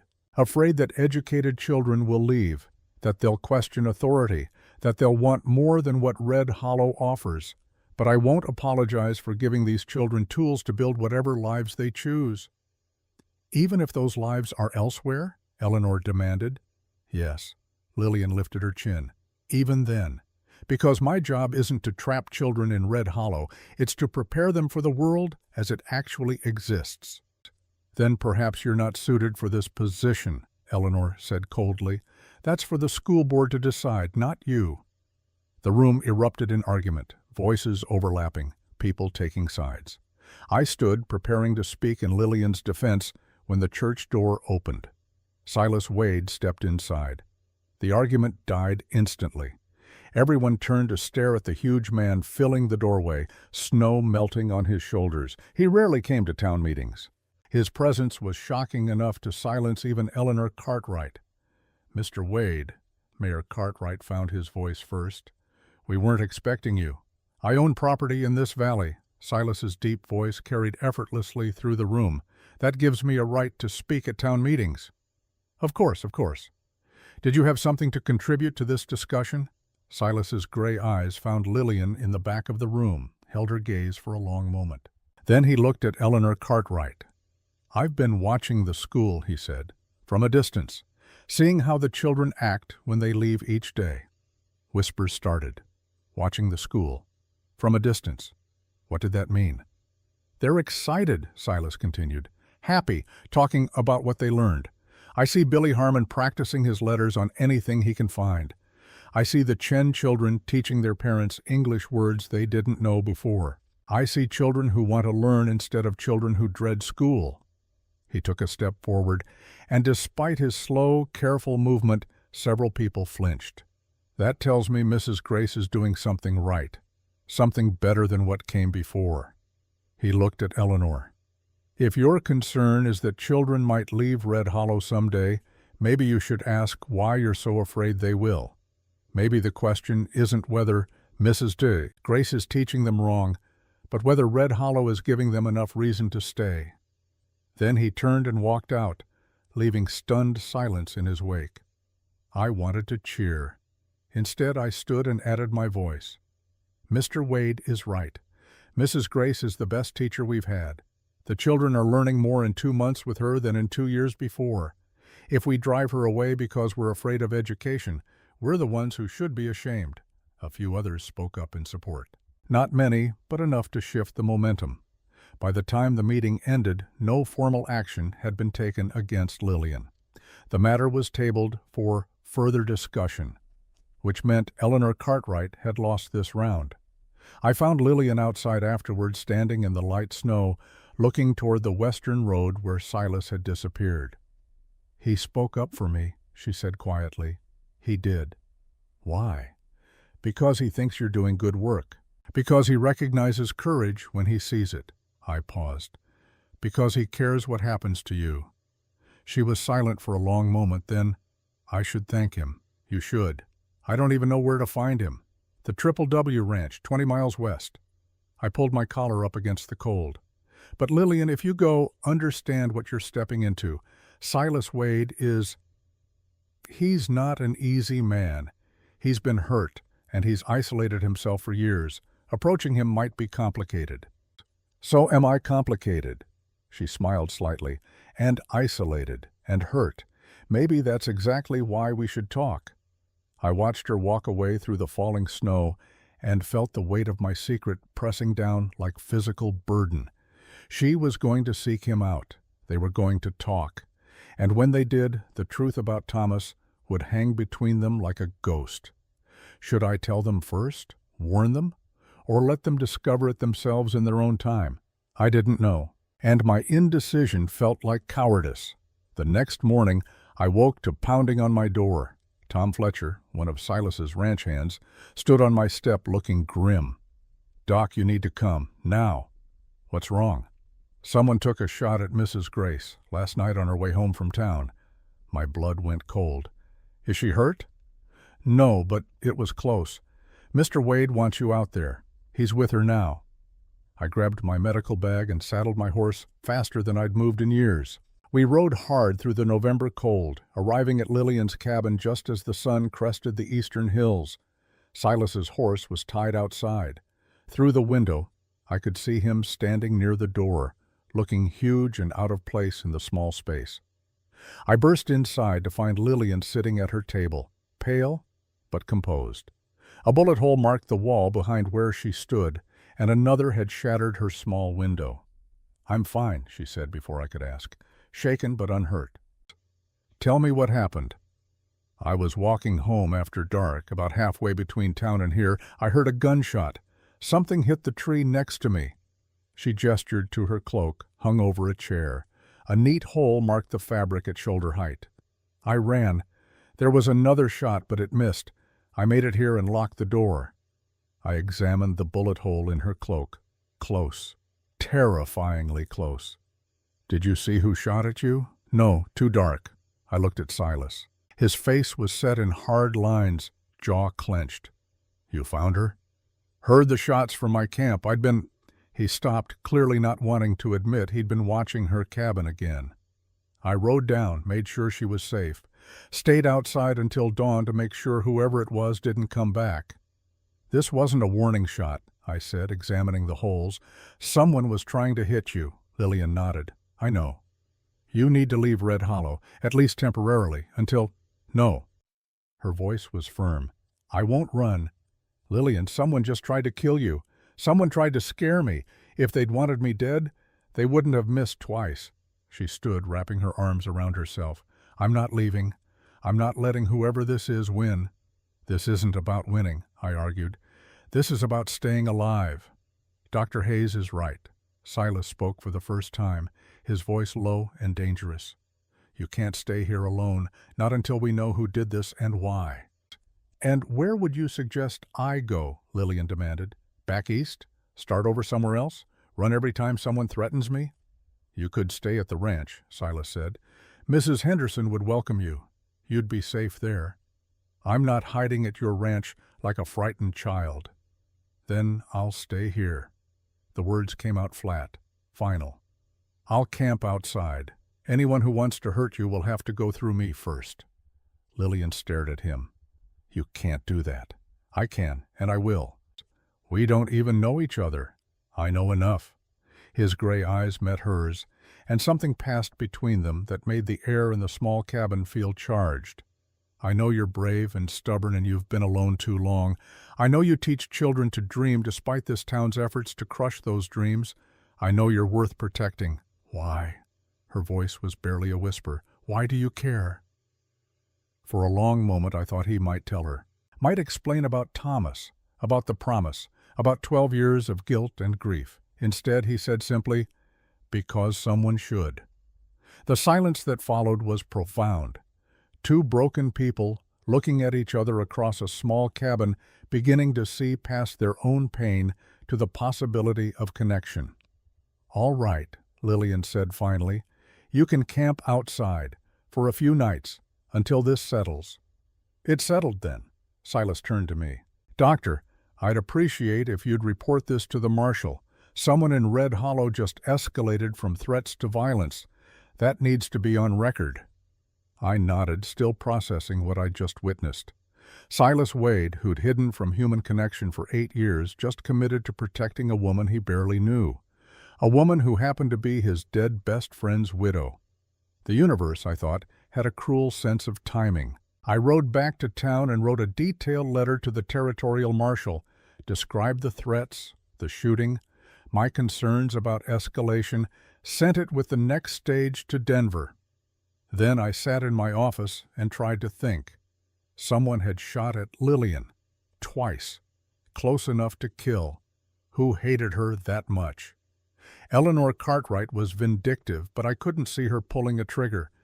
Mayor Cartwright had the most to lose politically, but murder seemed extreme even for him, unless there was something I was missing.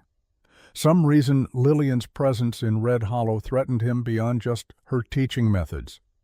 I thought about the way he'd looked at her that first day. Recognition, calculation. And I thought about the land disputes that always seemed to swirl around the mine, about the money flowing through Red Hollow, most of it controlled by Cartwright and his associates. What if this wasn't about teaching at all? What if Lillian was a threat for some other reason, something she didn't even know herself? I pulled out the files I kept on local property records, started going through them, looking for anything that connected to the Grace name, and found it. Section 12, Township 4 North, Range 15 West, 640 acres. Mineral rights registered to Thomas Alexander Grace, June 1862. The same Section 12 where the silver mine operated. Thomas Grace owned the land, which meant Lillian owned it now. And she had no idea. I stared at those property records until the words blurred. Section 12, Thomas Alexander Grace, June 1862. The mine had been operating for 3 years, producing silver worth hundreds of thousands of dollars, and all that time the legal owner had been a man dead since September 1862, which meant his widow owned it now, whether she knew it or not, and someone, almost certainly Mayor Cartwright, had been hiding that fact. Stealing from an inheritance Lillian didn't even know she had. No wonder he'd looked at her with such calculation that first day. He'd recognized the Grace name. Probably spent the past 2 months trying to figure out if she knew about the land, if she'd come to Red Hollow to claim it. The threatening letters made sense now. The hostility about her teaching was real, but it was also useful cover. Make her unpopular enough that when she left, or died, no one would ask too many questions. And the shooting? That was desperation. Cartwright had decided she was too dangerous to let live. I needed proof, needed documentation that would hold up if this went to territorial court. The property records in my office were copies, unofficial. The originals would be in the land office, where Cartwright could destroy them at will. But there might be other copies, in Denver with the territorial government, maybe even with Thomas's business partners, if he'd had any. I was still thinking through the problem when my door opened.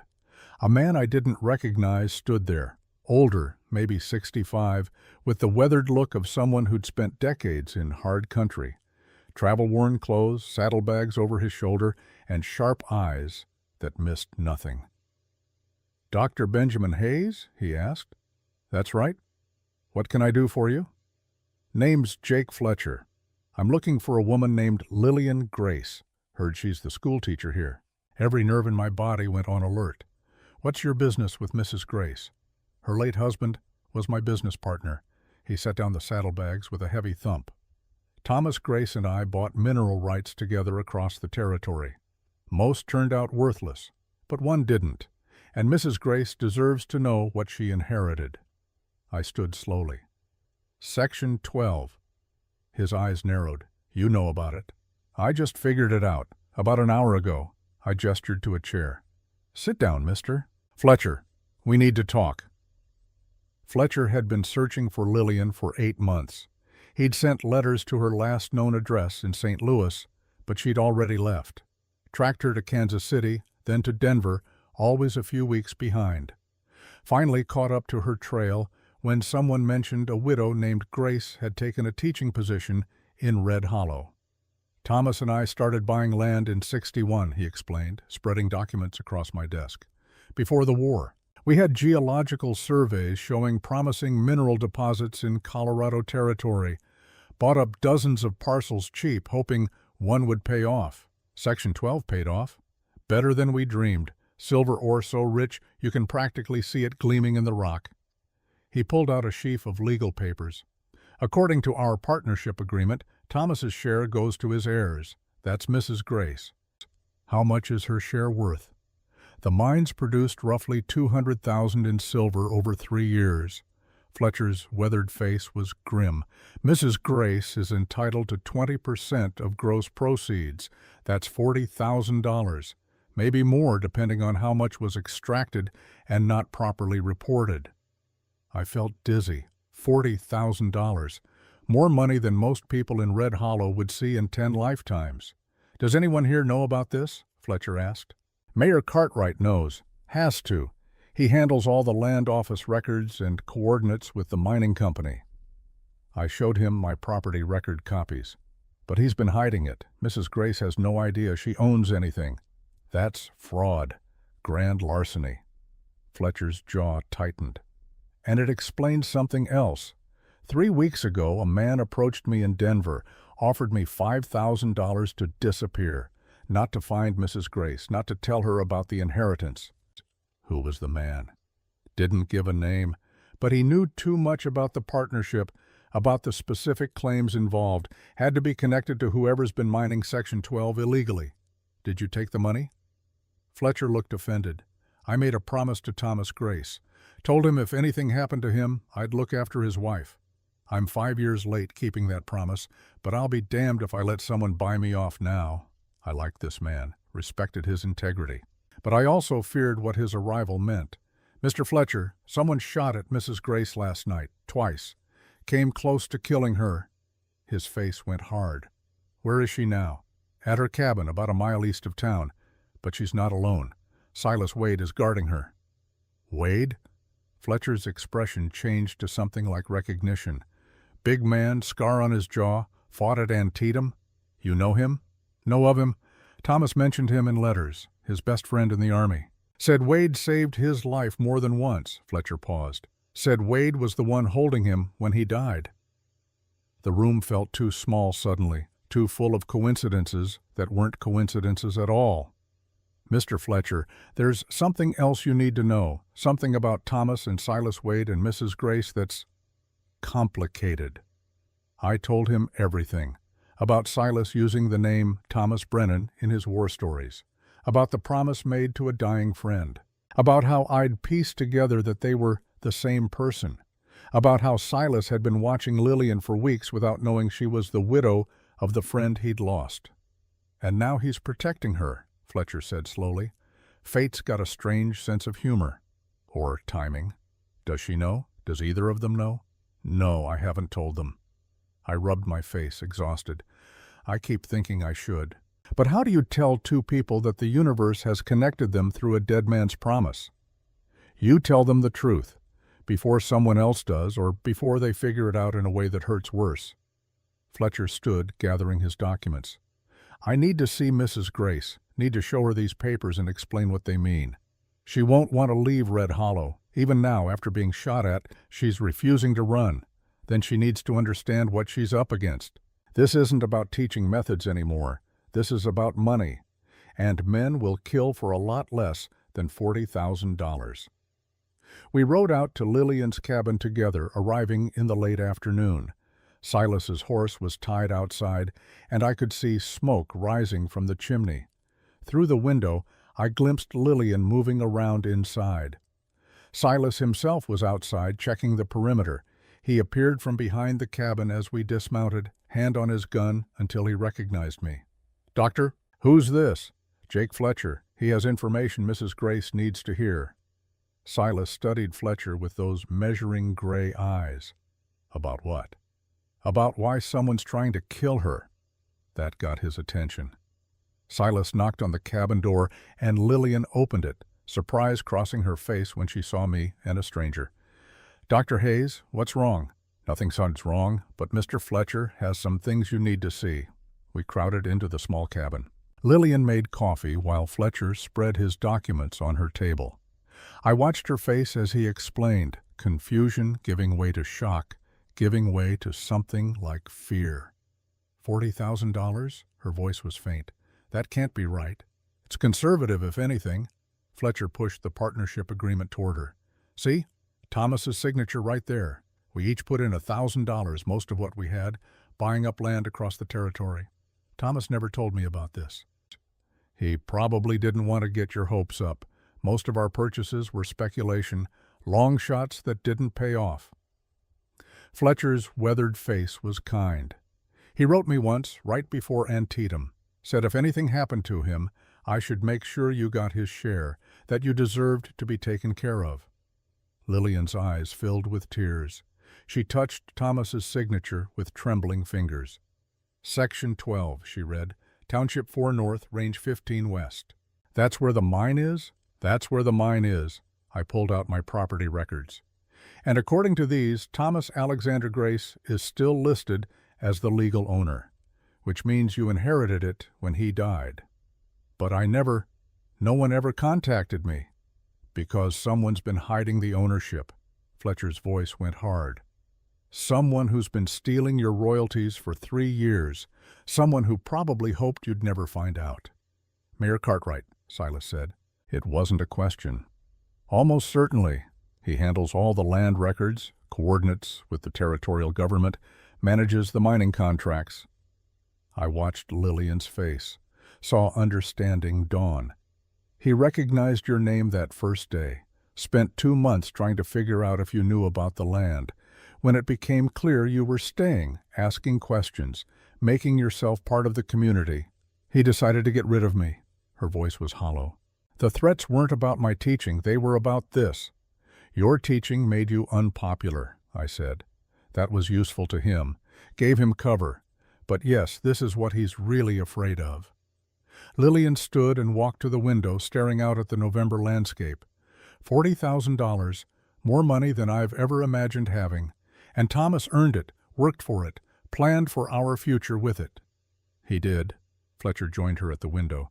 Mrs. Grace, I know this is overwhelming, but you need to understand, the men who've been stealing from you, they're not going to stop just because you know the truth. They'll fight to keep what they've taken. Let them fight. She turned, and I saw steel in her spine. This was Thomas's dream, his investment. He died believing he was building something for our future. I won't let corrupt men steal that from him, from us. Lillian, I said carefully, these men have already tried to kill you once. They'll try again. Then I'll be ready. She looked at Silas, who'd been silent through most of this, watching her with those intense gray eyes. You said you'd protect me. Does that offer still stand? Yes. No hesitation. Even knowing what's at stake, that this could turn violent? Especially knowing that. Something passed between them again, that electric charge I'd noticed before, connection forming despite, or maybe because of, their shared understanding of loss and survival. Then we make our stand here, Lillian said. We take these documents to the territorial marshal. We expose what Cartwright's done. We claim what's rightfully mine. The marshal's in Denver, Fletcher said. 3 days' ride, and I'm not sure you'd make it alive if you tried to go. Then we bring the marshal here. Silas finally moved from where he'd been standing sentinel by the door. Telegraph from Coyote Springs. Get him to Red Hollow to investigate the fraud. That could take a week or more. I worried my hat in my hands. Can we hold out that long? We'll have to. Silas looked at me. Doctor, you're the only one Cartwright might not suspect. You need to ride to Coyote Springs. Send that telegraph. Make it clear this is urgent. Attempted murder, grand theft, fraud. The marshal needs to come fast. I nodded. I'll leave at first light. In the meantime, Silas continued, we ford up here. Mrs. Grace doesn't go anywhere alone. We set watches at night. Anyone approaches who shouldn't, we're ready. You think Cartwright will come himself? Lillian asked. No, he'll hire someone. Silas's face was grim. There are men in these territories who'll kill for $100. For $40,000, Cartwright can hire an army. I rode back to town as darkness fell, my mind churning. Tomorrow I'd go to Coyote Springs, send that telegraph, but tonight I needed to be visible in Red Hollow. Couldn't let Cartwright suspect anything was wrong. I made my evening rounds as usual, checked on a miner's wife who was pregnant, treated a boy with a broken finger, stopped by the saloon for a drink, letting people see me relaxed and unconcerned. All the while I was watching, listening. Mayor Cartwright was at the saloon buying drinks for the miners, playing the generous leader. But I saw tension in his shoulders, saw the way his eyes kept darting to the door. He was waiting for news, waiting for confirmation that Lillian was dead. When it didn't come, he'd escalate. I finished my drink and walked home through the cold November night. In my office, I wrote out everything I knew, the property records, Fletcher's testimony, the timeline of threats and violence, sealed it in an envelope and hid it in a floorboard under my desk. If something happened to me, at least there'd be a record. Then I lay awake for hours, thinking about Lillian and Silas at that cabin. 2 broken people drawn together by fate and a dead man's promise, preparing to fight for a future they barely dared to hope for. And I thought about Thomas Alexander Grace, who'd died 12 years ago believing he was saving his best friend's life. Who'd made Silas promise to live fully, not knowing that promise would lead him to Thomas's widow. Was it providence? Chance? Some cosmic joke? I didn't know. But I prayed, something I hadn't done in years, that they'd both survive long enough to figure it out. I left before dawn, riding hard for Coyote Springs, the telegraph office there connected to Denver and points beyond. I could send a message to the territorial marshal and have it received by afternoon. The ride took 6 hours across rough country. I arrived cold, hungry, and worried about what might be happening in Red Hollow while I was gone. The telegraph operator was a young man named Charlie, efficient and incurious. I paid him to send 3 messages, one to the territorial marshal describing the fraud and attempted murder, requesting immediate assistance, one to the Federal Land Office in Denver asking for verification of ownership records for Section 12, and one, perhaps foolishly, to the territorial governor himself, explaining that a widow was being denied her lawful inheritance and that local authorities couldn't be trusted. Mark them all urgent, I told Charlie. Lives depend on fast responses. Yes, sir. He began tapping out the first message, the telegraph key clicking like an insect's song. I waited while he sent all 3, then paid him extra to send a writer to Denver with copies of the messages. Redundancy seemed wise when dealing with men willing to commit murder. The ride back to Red Hollow took longer. My horse was tired, and I didn't want to push him too hard. I arrived just after sunset to find the town buzzing with talk. Did you hear? Martha Williams caught me as I was stabling my horse. Someone saw armed men riding through the northern pass. 8 or 9 of them headed this way. My blood went cold. When? This afternoon. Could be miners coming from another camp, but she lowered her voice. Word is Mayor Cartwright's been asking around about hiring men. Security, he said, for the mine. The mines never needed security before. Exactly what I thought. She glanced around nervously. Doctor, something's happening. Something bad. I can feel it. So could I. I rode straight to Lillian's cabin, not caring who saw me or what they thought. If Cartwright had hired guns, then the situation had just become deadly serious. Silas met me 100 yards from the cabin, rifle in hand. Doctor, you're back. Armed men are coming, maybe as many as 9. Cartwright's hiring security, supposedly for the mine. Security. Silas's laugh was bitter. Security to kill a schoolteacher and anyone protecting her. We need to move Lillian somewhere safe. The ranch maybe, or... No, he cut me off. Moving her makes her vulnerable. Out in the open, easy to ambush. Here at least we can defend a position. Against 9 men, against however many he sends. Silas's face was set in hard lines. Fletcher and I can hold them off. You need to get back to town, be visible, make sure no one suspects you're involved. I'm not leaving you outnumbered. You're a doctor, not a soldier. I was a surgeon in the Confederate Army. I met his eyes. I've held a rifle before, and I'm not abandoning that woman to hired killers. For a moment I thought he'd argue. Then he nodded slowly. All right, but if shooting starts, you protect Mrs. Grace first. Get her to safety. Fletcher and I will handle the rest. We walked back to the cabin together. In bed, I found Lillian and Fletcher going through documents, organizing evidence. She looked up when we entered. Dr. Hayes, did you send the messages? All 3, to the marshal, the land office, and the governor. I took off my hat, running cold-numbed fingers through my hair. But there's a problem. Cartwright's hired men, they're coming.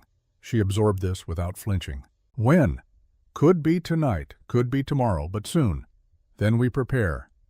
She stood, moving to where a rifle leaned against the wall.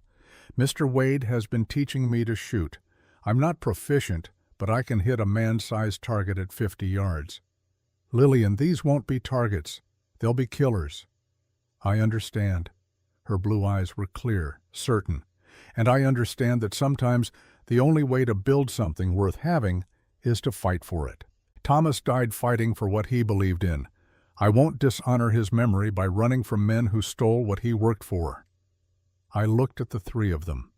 Widow, prospector, and war-haunted rancher, preparing to defend a small cabin against professional killers.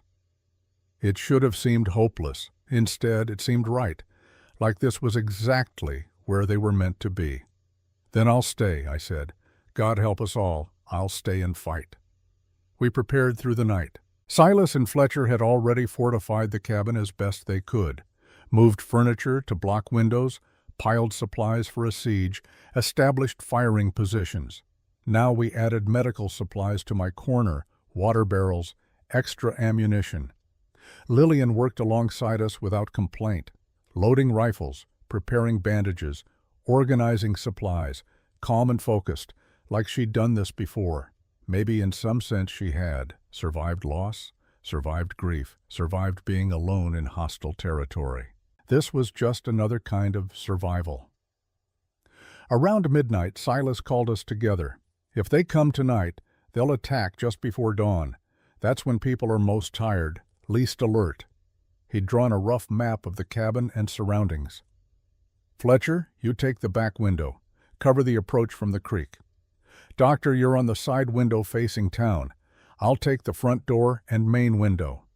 What about me? Lillian asked. You stay low in the center of the cabin. Reload for us, watch for fires, be ready to move if we have to evacuate. I can shoot. I know, but you're what they want. If they kill you, they win, no matter how many of them we take down. His voice softened slightly. Please, let us protect you. She nodded reluctantly. If I go down, Silas continued, Fletcher takes command. If we both go down, Doctor, you get Mrs. Grace to the ranch. Mrs. Henderson will hide her until the marshal arrives. But no one's going down. I said with more confidence than I felt. Always plan for the worst. Silas checked his pistols, a matched pair of Colt Peacemakers that looked well used and deadly. These men are coming to kill. They won't negotiate, won't take prisoners. When it starts, we shoot to stop them. Understand? We all nodded. The hours crawled past. We took turns sleeping, though I doubt anyone actually slept. I lay on the floor near my window, listening to the November wind and thinking about the strange path that had led me here. Confederate surgeon turned frontier doctor. Witness to war crimes now preparing to fight alongside the man who committed them. Protecting a woman whose husband I'd never met, but whose death I'd watched from a distance 12 years ago. And through it all, the secret I still hadn't told them, that Thomas Brennan and Thomas Grace were the same man, that Silas had held Lillian's husband as he died, that the promise binding them was more intimate and powerful than either knew. I should tell them, now before violence came, before one or both might die without knowing, but the words wouldn't come.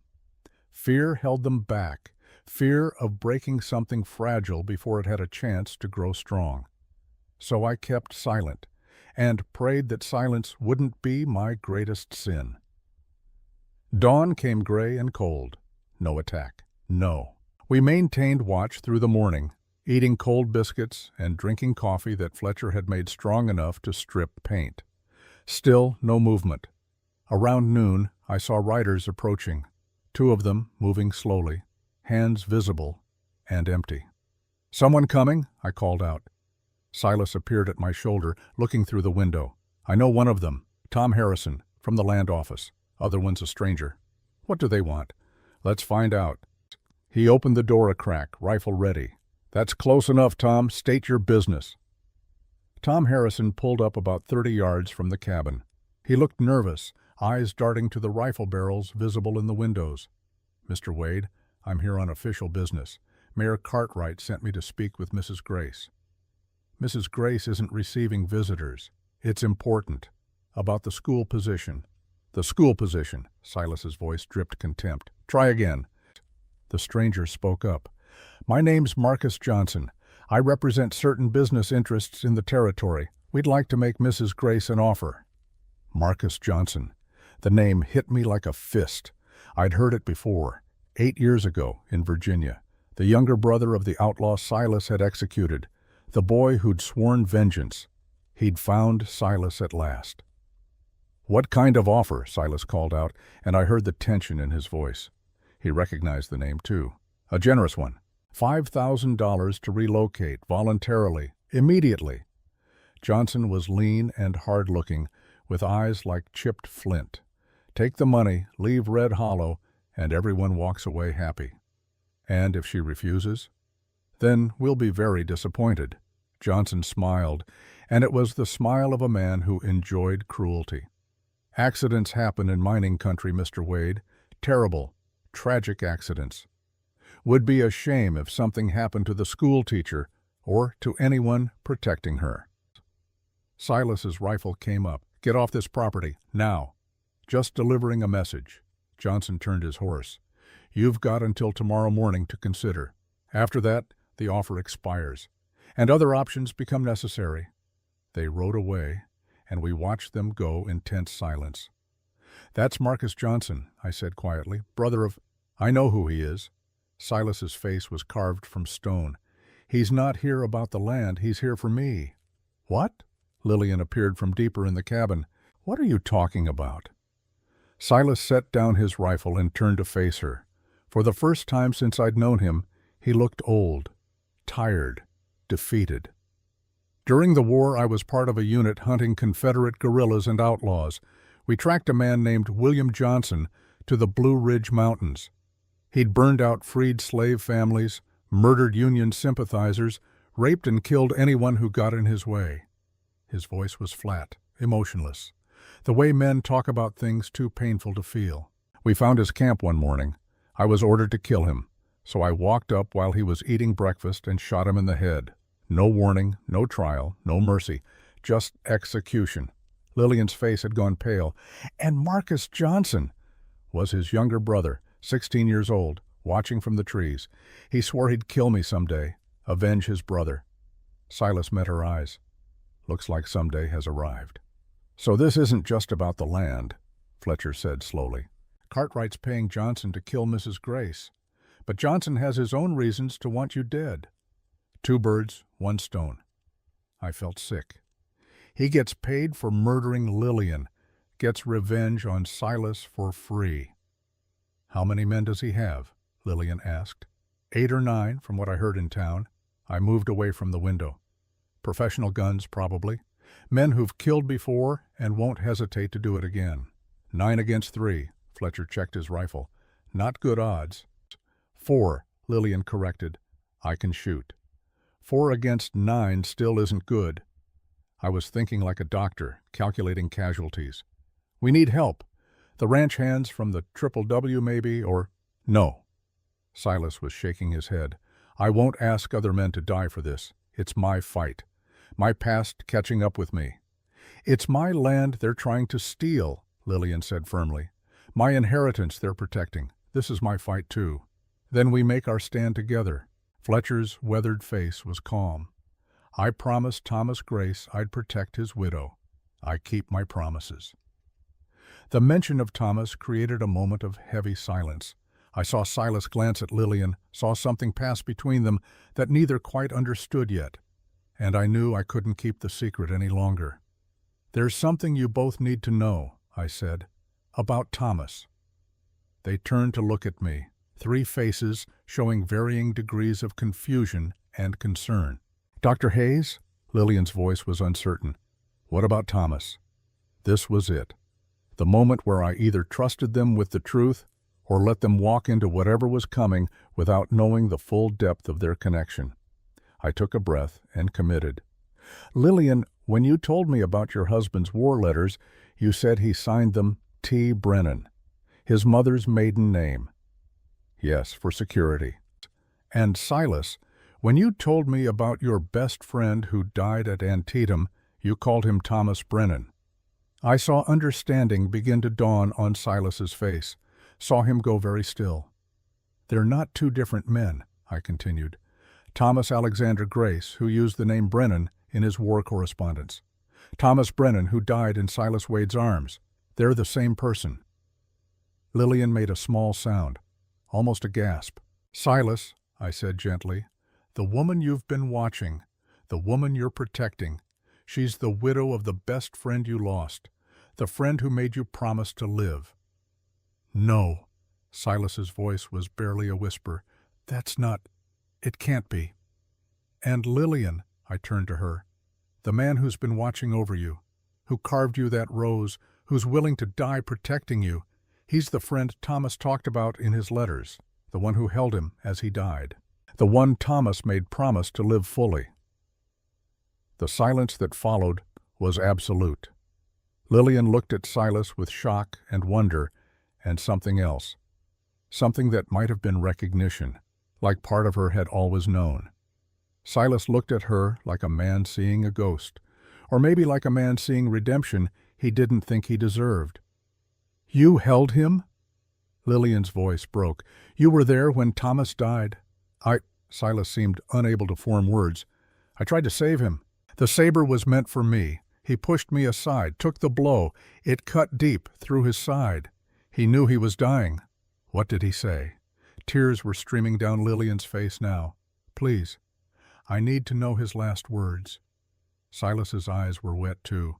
This huge, hard man finally breaking open. He said he didn't regret it. That saving my life was worth dying for. He said to tell his wife, to tell you, that he loved you more than life, that you should live fully and not grieve too long. His voice cracked. He made me promise to live for both of us, to honor all our friends by not wasting the life they died to give me. And you've been trying to keep that promise.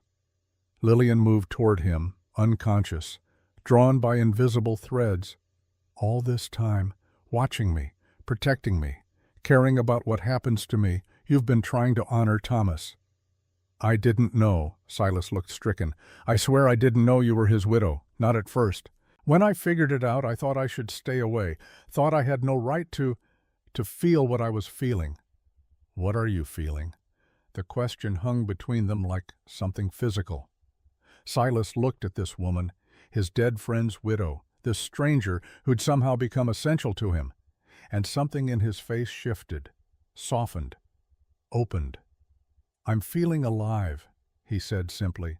"For the first time since Antietam, alive and terrified and hopeful all at once, because of you." Lillian reached out and touched his scarred face, traced the line of the saber cut that had nearly killed him, that Thomas had died preventing. "He sent you to me," she whispered. "Through all these years, all these miles, Thomas sent you to protect me, to help me live again. I'm not worthy of, neither am I." She smiled through her tears. "Neither of us is worthy of second chances. But Thomas gave them to us anyway. He died so you could live. And now we're both here, both broken, both trying to honor his memory by surviving." "Lillian, Whatever he was going to say was cut off by a gunshot.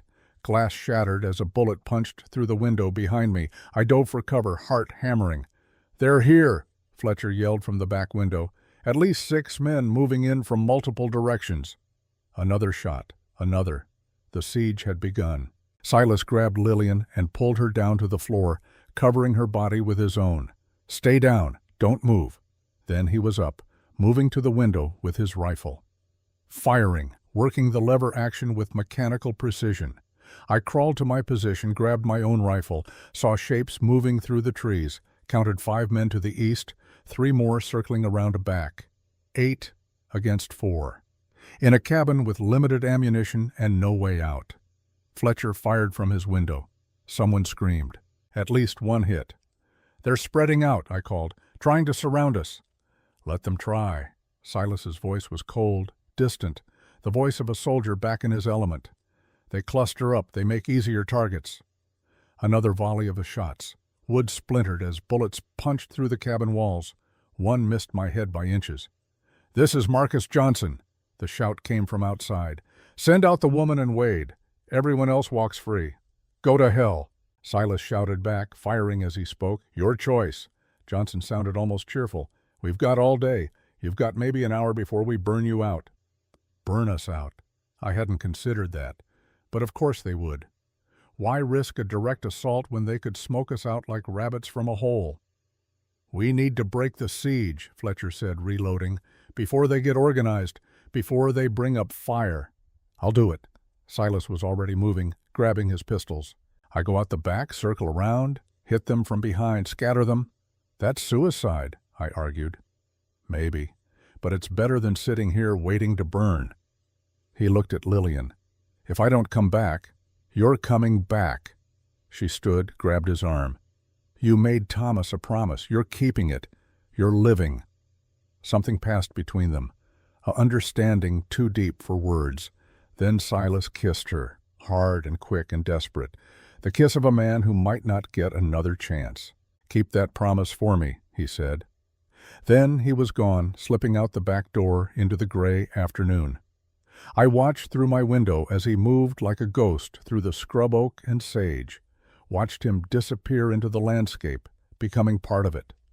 Then the shooting intensified, and I had no more time for watching. The next 10 minutes were chaos.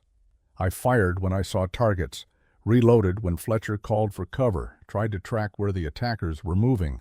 Then I heard shouting from the east side, gunfire erupting in a different rhythm. Silas had made contact.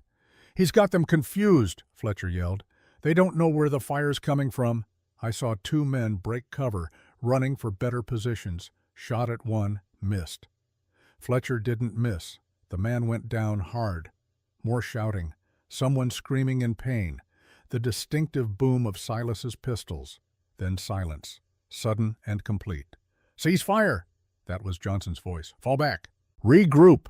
The attackers retreated, dragging their wounded. I counted 3 bodies left behind. 3 out of 9. Not great odds still, but better. Silas appeared from the tree line, moving fast and low. He was bleeding from a cut on his arm, but otherwise looked intact. Fletcher opened the back door, and Silas tumbled through, breathing hard. "They'll be back," he said, accepting the water Lillian offered. but not today. I killed 2, wounded at least 1 more. They're going to regroup, wait for darkness, try again. Did you see Johnson? In the distance. He's leading them, but he's not taking point, staying back where it's safe. Silas's lip curled. Coward's tactics. Send other men to die while he watches.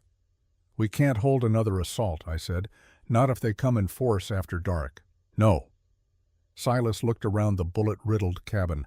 We need to change location. Get to more defensible ground. The ranch? Lillian suggested. Too far. They'd catch us on the road. Silas was thinking, calculating. But there's an old line shack about 2 miles north. Stone walls, good sight lines, natural spring for water. We could ford up there, make them pay for every approach. Can we make it before they attack again? If we leave now, while they're still licking their wounds. Fletcher was already gathering supplies. How much can we carry? Weapons, ammunition, food for 3 days, medical supplies. Silas looked at me.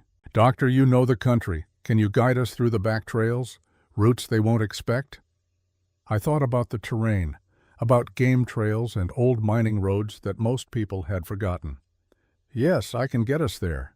Then we move in 5 minutes. Silas turned to Lillian. Can you ride hard? 2 hours over rough ground? I can do whatever's necessary. Good. He actually smiled. Thomas chose well when he married you. The mention of Thomas, of the connection binding them, created a moment of warmth in the cold cabin, a reminder that they weren't just fighting for land or money. They were fighting for something Thomas had died believing in, for the future he'd wanted them to have. We gathered what we could carry and slipped out the back door as the sun touched the western mountains. 4 people with 3 horses and everything we owned in saddlebags. Behind us, Lillian's cabin stood empty. A target Johnson's men would attack at dark, finding only shadows and silence. By then, we'd be miles away, preparing for the next round. And somewhere in Denver, my telegrams were being read. The territorial marshal was saddling his horse. Help was coming. We just had to survive long enough to see it arrive. The line shack sat on a rocky outcrop overlooking Miller's Creek, its stone walls weathered but solid. Built 20 years earlier by trappers, it had been abandoned when the beaver played out. Now it would serve as our fortress. We reached it just as full darkness fell. Silas and Fletcher immediately began fortifying while Lillian and I unloaded supplies. The shack was small, 1 room, maybe 15 feet square, but the stone walls were 2 feet thick, the kind of walls that would stop bullets.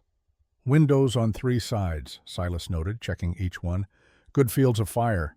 Creek behind us means they can't approach from that direction without being exposed. How long can we hold here? I asked. Depends on how many men Johnson has left. If it's 6 or 7, we can hold for days. If he's got reinforcements. Silas didn't finish the thought. We worked through the night, taking turns sleeping and keeping watch. No one came. Either Johnson was regrouping, or he'd lost more men than we thought. Dawn came cold and clear. From our vantage point, I could see for miles. The valley spreading below us, Red Hollow visible as a cluster of buildings in the distance. Smoke rising from chimneys as the town woke to another day. Somewhere down there, Mayor Cartwright was probably learning that his hired killers had failed, that we'd escaped his trap. I wondered what he'd do next. "Riders," Fletcher called from the east window. 4 of them, coming slow. We all moved to look. 4 men on horseback, picking their way up the rocky trail toward the line shack. Too few to be an attack force. As they got closer, I recognized one of them. "That's Tom Harrison again," I said. "From the land office." "Another offer, probably." Silas checked his rifle.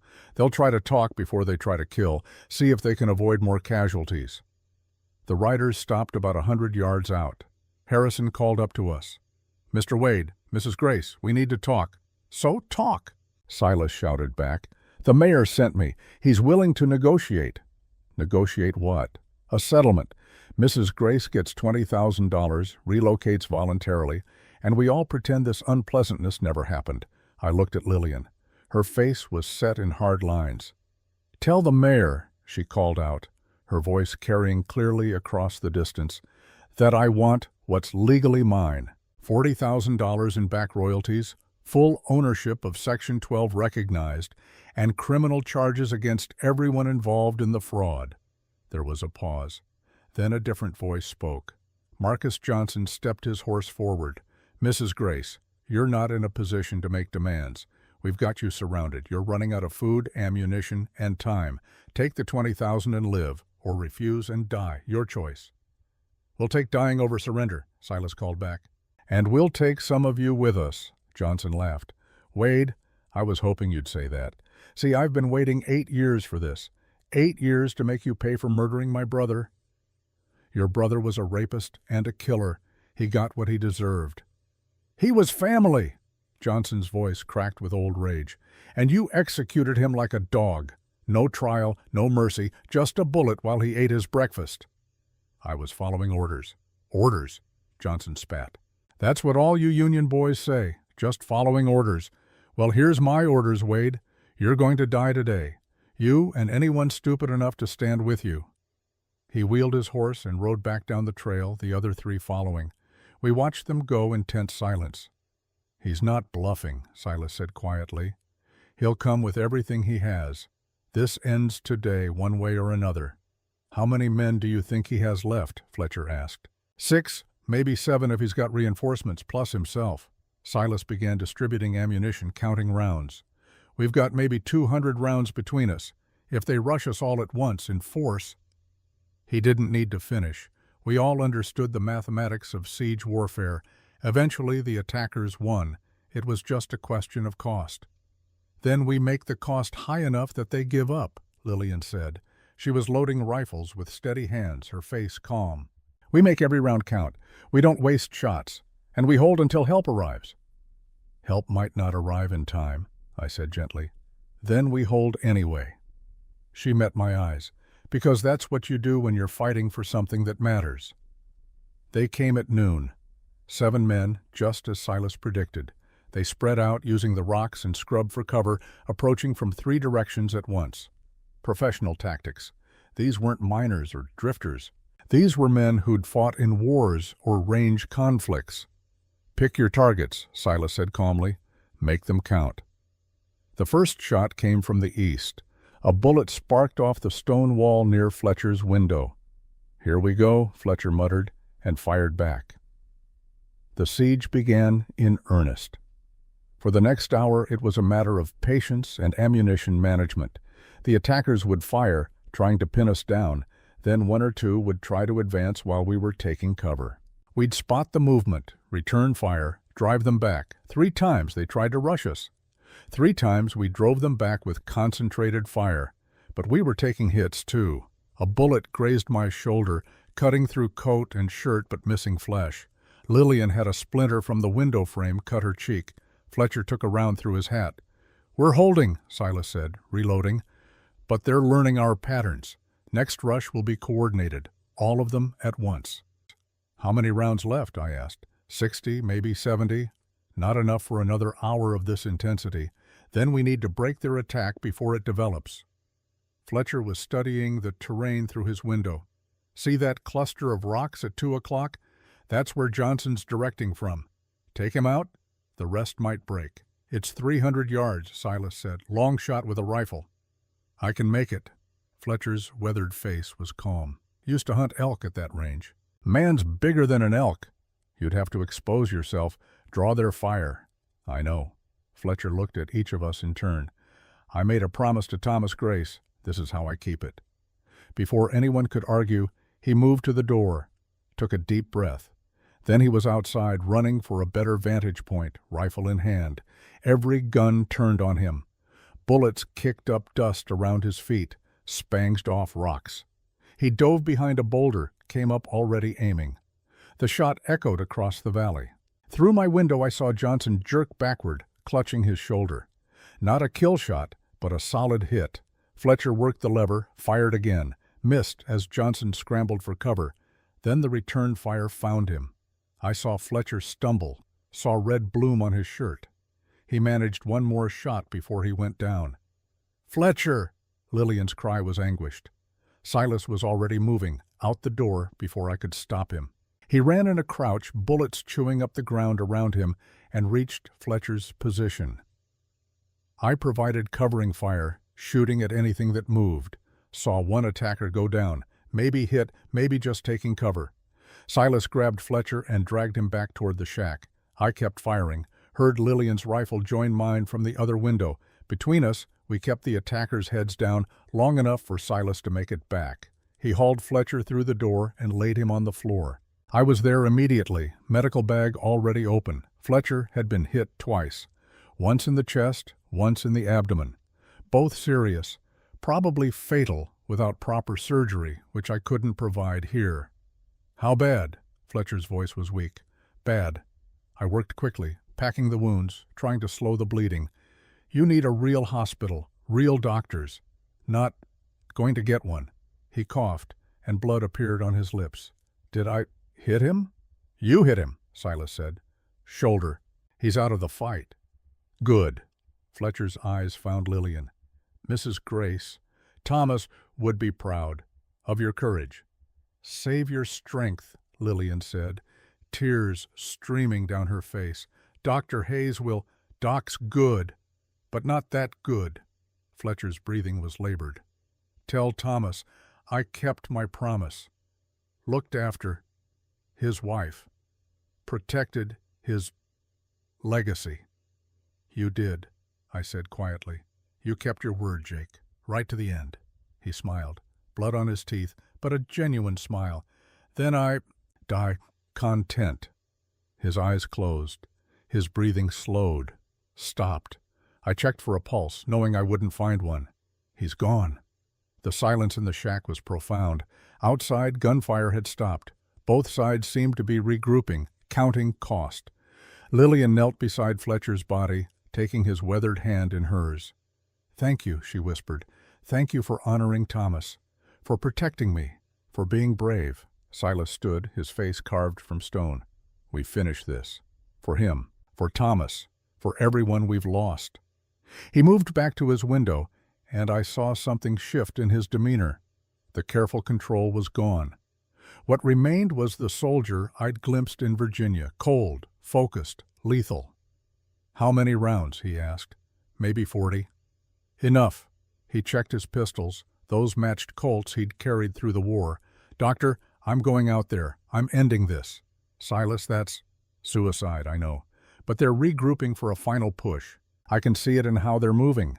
When they come, they'll overwhelm us." His gray eyes were calm. "Better to take the fight to them, scatter them, before they can organize." "Then I'm coming with you," I said. "No, you stay here. Protect Lillian. If I don't come back, you get her to the ranch. Promise me." I looked at this man, this huge, scarred, grief-haunted man who'd been trying to honor a promise for 12 years, who'd found something worth living for and was preparing to die for it. "I promise." He turned to Lillian. "I need you to know something, in case I don't make it back. Don't talk like that."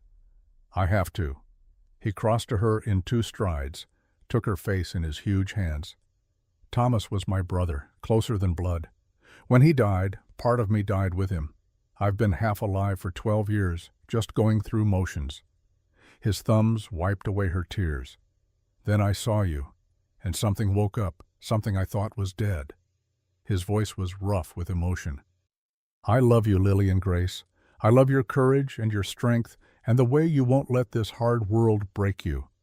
I love that you teach children to dream. I love that you're fighting for what's yours. Silas, let me finish. If I die out there, I die knowing I finally kept my promise to Thomas. I lived. I loved. I fought for something that mattered." He kissed her forehead. "That's enough. That's more than I thought I'd ever have. It's not enough for me." Lillian grabbed his shirt, pulled him down so they were eye to eye. "You don't get to love me and then die. You don't get to make me feel alive again and then leave me alone. We survive this together or we don't survive at all. Lillian, together." She kissed him, hard and desperate and full of all the things they hadn't had time to say. "Promise me, like you promised Thomas. Promise you'll live." For a long moment he just held her. This huge, dangerous man holding a woman who'd somehow become his whole world, standing in a stone shack surrounded by enemies. Then gunfire erupted from outside, but not directed at us. Different weapons, different positions. I ran to the window and saw the most beautiful sight of my life. Riders, at least 20 of them, coming hard from the south, rifles blazing. Leading them was a man in a territorial marshal's badge. Help had arrived. The next 10 minutes were chaos of a different kind. Johnson's men, caught between our position and the marshal's forces, tried to scatter. Some made it, most didn't. I saw 2 go down to the marshal's men, 3 more throw down their weapons and raise their hands in surrender. Johnson himself tried to run, but his wounded shoulder slowed him. A deputy rode him down, disarmed him, and brought him back in chains. Then the marshal himself was at our door. Samuel Hartford, territorial marshal, looking every bit as hard as the country he protected. "Dr. Benjamin Hayes?" he asked. "That's me." "Got your telegrams. Rode straight from Denver with every deputy I could muster." He looked around the shack, taking in Fletcher's body, our wounds, the bullet holes in the walls. "Looks like we arrived just in time." "Just exactly in time," I agreed. The next hours were a blur. Hartford took statements from all of us, examined Fletcher's body, rounded up the surviving attackers and placed them under armed guard. 2 of his deputies rode to Red Hollow to arrest Mayor Cartwright. I wished I could see the mayor's face when they came for him, but I was too exhausted to care much. Hartford brought a doctor from his contingent, a younger man named Collins, who examined our wounds. My shoulder was cleaned and bandaged. Lillian's cut was minor. Silas had taken a graze across his ribs that needed stitching. We laid Fletcher to rest that evening, up on the ridge overlooking the valley. Hartford said a few words about duty and honor. Silas spoke about promises kept. Lillian read from her Bible, Psalm 23, her voice steady despite tears. "He was a good man," I said, as we stood around the fresh grave, "loyal to the end." "Thomas chose his partner well," Lillian said softly. As the sun set, turning the valley gold and crimson, we walked back to the line shack. Hartford had men preparing to escort us back to Red Hollow, but we decided to stay one more night, partly because we were exhausted, partly because none of us was quite ready to face the town. That night, sitting around a small fire, Hartford laid out what would happen next. "Cartwright's in custody. We found evidence in his office, falsified land records, letters from the mining company showing he knew about the fraud. He'll stand trial in Denver for grand larceny and conspiracy to commit murder." "What about Johnson?" Silas asked. "Murder, attempted murder, and conspiracy. He admitted to being hired by Cartwright." Hartford's face was grim. "He also made some claims about you, Wade, about a killing in Virginia, 1865. "It happened." Silas's voice was steady. "I executed William Johnson under orders from my commanding officer. Johnson was wanted for murder, rape, and arson. I was told to kill him, and I did." "Can you prove those orders?" "I can write to my former commander, General David Hunter, retired now. He'll confirm it." Hartford nodded slowly. "Do that. Send me an affidavit. I'll include it in my report." He paused. "For what it's worth, Wade, I looked into William Johnson's history. He was a monster. If you hadn't killed him, someone else would have." "Doesn't make it easier to live with." "No, I don't suppose it does." The conversation turned to Lillian's inheritance. Hartford had copies of the property records, Fletcher's partnership documents, and witness statements from 3 different people confirming the fraud. "Your claim is solid, Mrs. Grace. The territorial governor himself will review it, but I expect full ownership of Section 12 will be recognized within a month, along with back payment of all royalties owed." $40,000, Lillian said wonderingly, "at minimum. Could be more once we audit the mine's full production." Hartford stood, preparing to turn in for the night. "You're a wealthy woman, Mrs. Grace. What will you do with it?" She looked at Silas, then at me, then out at the darkened valley. "Build something good," she said. something Thomas would have been proud of. We returned to Red Hollow 3 days later. The whole town turned out to watch our arrival. Some faces were hostile. Most were just curious. A few, Dr. Hayes among them, Billy Harmon and his mother, even Martha Williams, looked almost welcoming. The school board met that afternoon. Eleanor Cartwright, her husband in jail, had resigned her position. The remaining members, Reverend Matthews and 2 farmers I barely knew, voted unanimously to confirm Lillian's position as teacher. "The children have been asking for you," Reverend Matthews said. "They miss their lessons." Lillian smiled. "Then I'll resume teaching Monday." Over the following weeks, the truth spread through Red Hollow like wildfire. Lillian's ownership of the mine, Cartwright's theft, the hired killers, and the siege at the line shack, Fletcher's sacrifice. And gradually the town's attitude shifted. Some folks, those tied to Cartwright's corruption, left town quietly. Others, realizing they'd been wrong about Lillian, tried to make amends. Martha Williams came to the schoolhouse with an apology and an offer to help with anything Lillian needed. "I was wrong about you," Martha said plainly. "Wrong about the teaching, wrong about the threat you represented. My son Bobby, he's reading now, really reading, because of what you taught him. And he's talking about maybe going to Denver someday, becoming a clerk or a bookkeeper."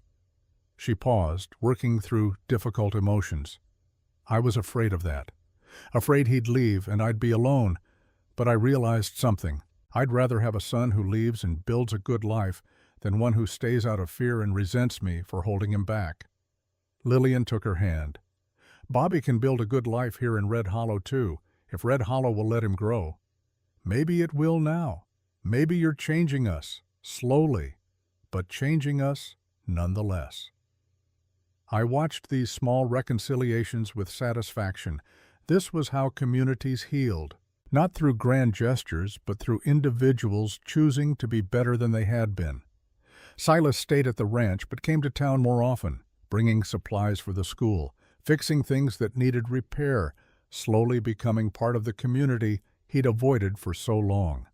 And always he and Lillian gravitated toward each other, at church socials, at town meetings. Whenever their paths crossed, they found reasons to talk, to walk together, to spend a few more minutes in each other's company. I watched their courtship develop with equal parts joy and concern. Joy because they were clearly good for each other. Concern because I knew how complicated their feelings must be. Loving your dead friend's widow. Loving the man who held your husband as he died. How did you navigate that emotional landscape?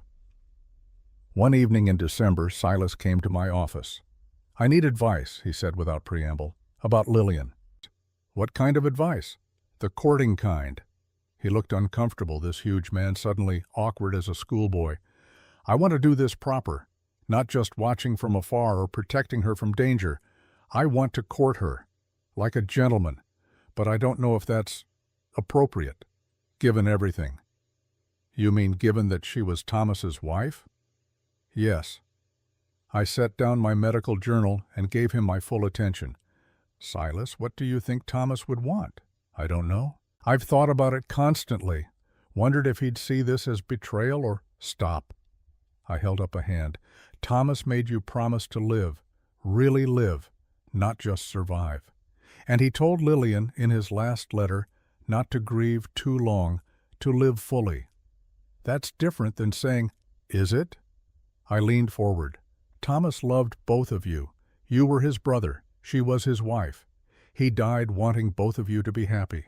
If you've found happiness together, if you're helping each other heal, don't you think that would please him?" Silas was quiet for a long moment. "I want to believe that." "Then believe it. Thomas isn't here to ask, but I knew him well enough from what you and Lillian have told me. He was a good man. Good men want the people they love to be happy. Even if it means his wife marrying his best friend. Especially then, because he'd know she was with someone who'd protect her, honor her, love her the way she deserves." Silas nodded slowly. "Then I'm going to court her proper. Bring flowers. Ask permission to call on her. Do all the things a man should do when he's serious about a woman. Good, I smiled. And Silas?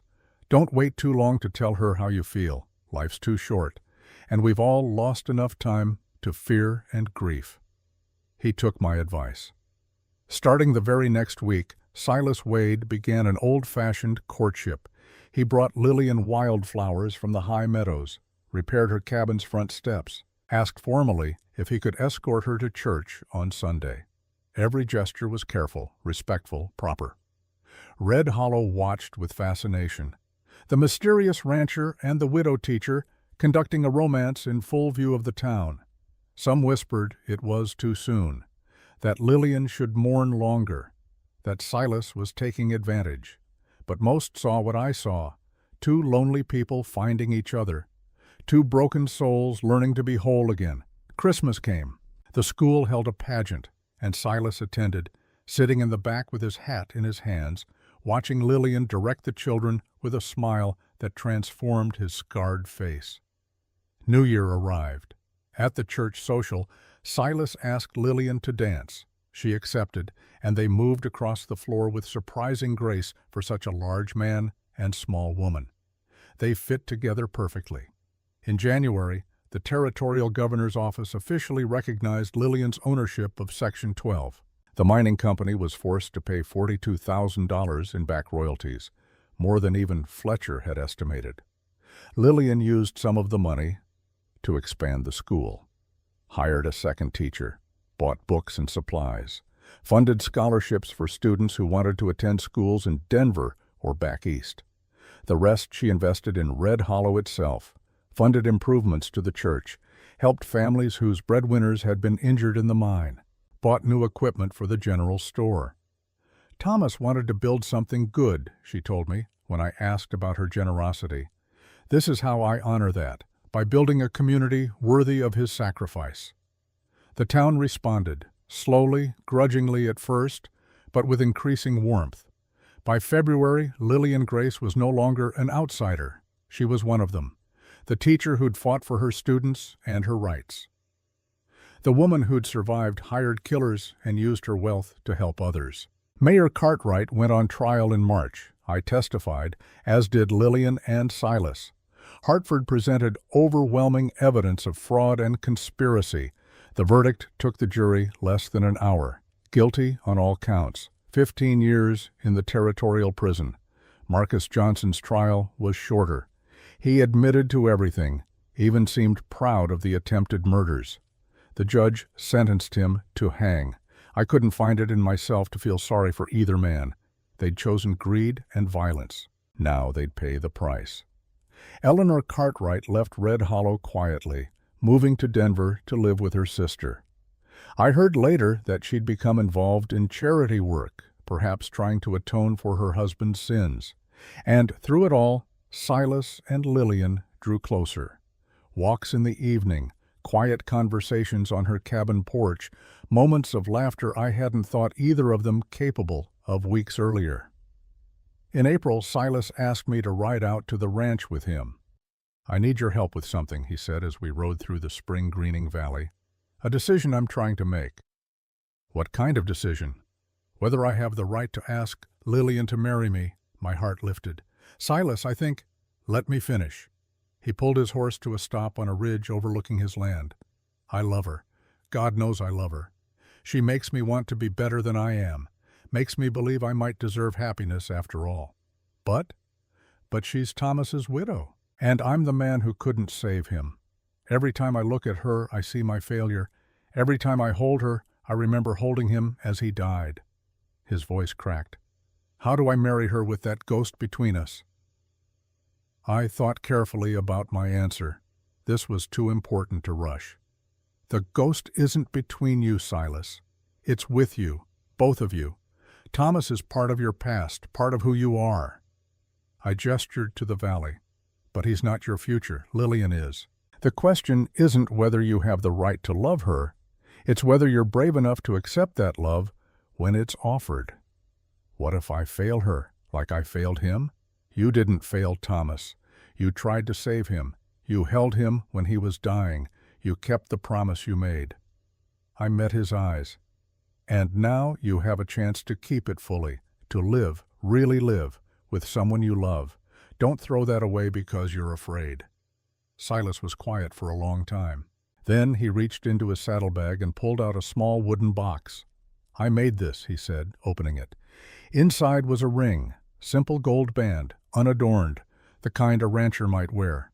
"It was my mother's. My father gave it to her when they married. She left it to me, said I should give it to a woman worthy of the Wade name." He closed the box. "I think Lillian's worthy. Question is whether I am. Ask her. Let her decide if you're worthy." He smiled slightly. "You think she'll say yes?" "I think she loves you. I see it in how she looks at you, how she lights up when you walk into a room, how she trusts you completely." I paused. "Yes, I think she'll say yes, if you ask." "Then I will. This Sunday after church. I'll ask proper." Sunday came with perfect spring weather. Blue skies, warm sun, the valley bursting with wildflowers and new growth. After the church service, Silas asked Lillian to walk with him. Half the town watched them go, gossip already spreading about what this might mean. I stayed behind, making myself useful, helping Reverend Matthews organize hymnals, but my mind was with those two people, walking toward whatever future they'd build together. They returned an hour later. Lillian's face was radiant. Silas looked like a man who'd been given an unexpected gift. "Dr. Hayes," Lillian called, spotting me, "we have news." I walked over, already knowing what they'd say, but needing to hear it anyway. "We're getting married," Lillian said, showing me the simple gold band on her finger, "in June, and we want you to stand witness." I'd be honored. Silas pulled me aside while Lillian accepted congratulations from Martha Williams and others who'd gathered. "Thank you," he said quietly, "for everything, for keeping our secret until we were ready, for believing we could heal, for being the friend I needed." "You kept your promise to Thomas," I replied. "You're living, really living. That's all the thanks I need." The wedding was held on a perfect June day. The whole town attended, packing the church beyond capacity. Lillian wore a dress of pale blue, the same blue as the ribbon she'd worn that first Christmas social. Silas wore a new suit that Mrs. Henderson had insisted on, though he looked uncomfortable in the formal clothes. Reverend Matthews performed the ceremony.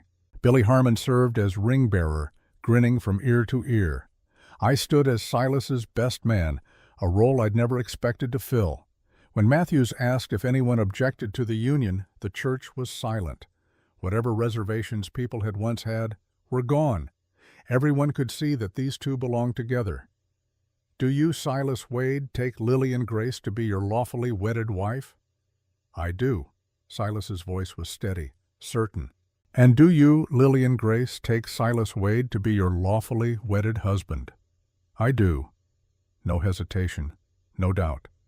"Then, by the power vested in me, by the territory of Colorado, I pronounce you husband and wife. You may kiss your bride."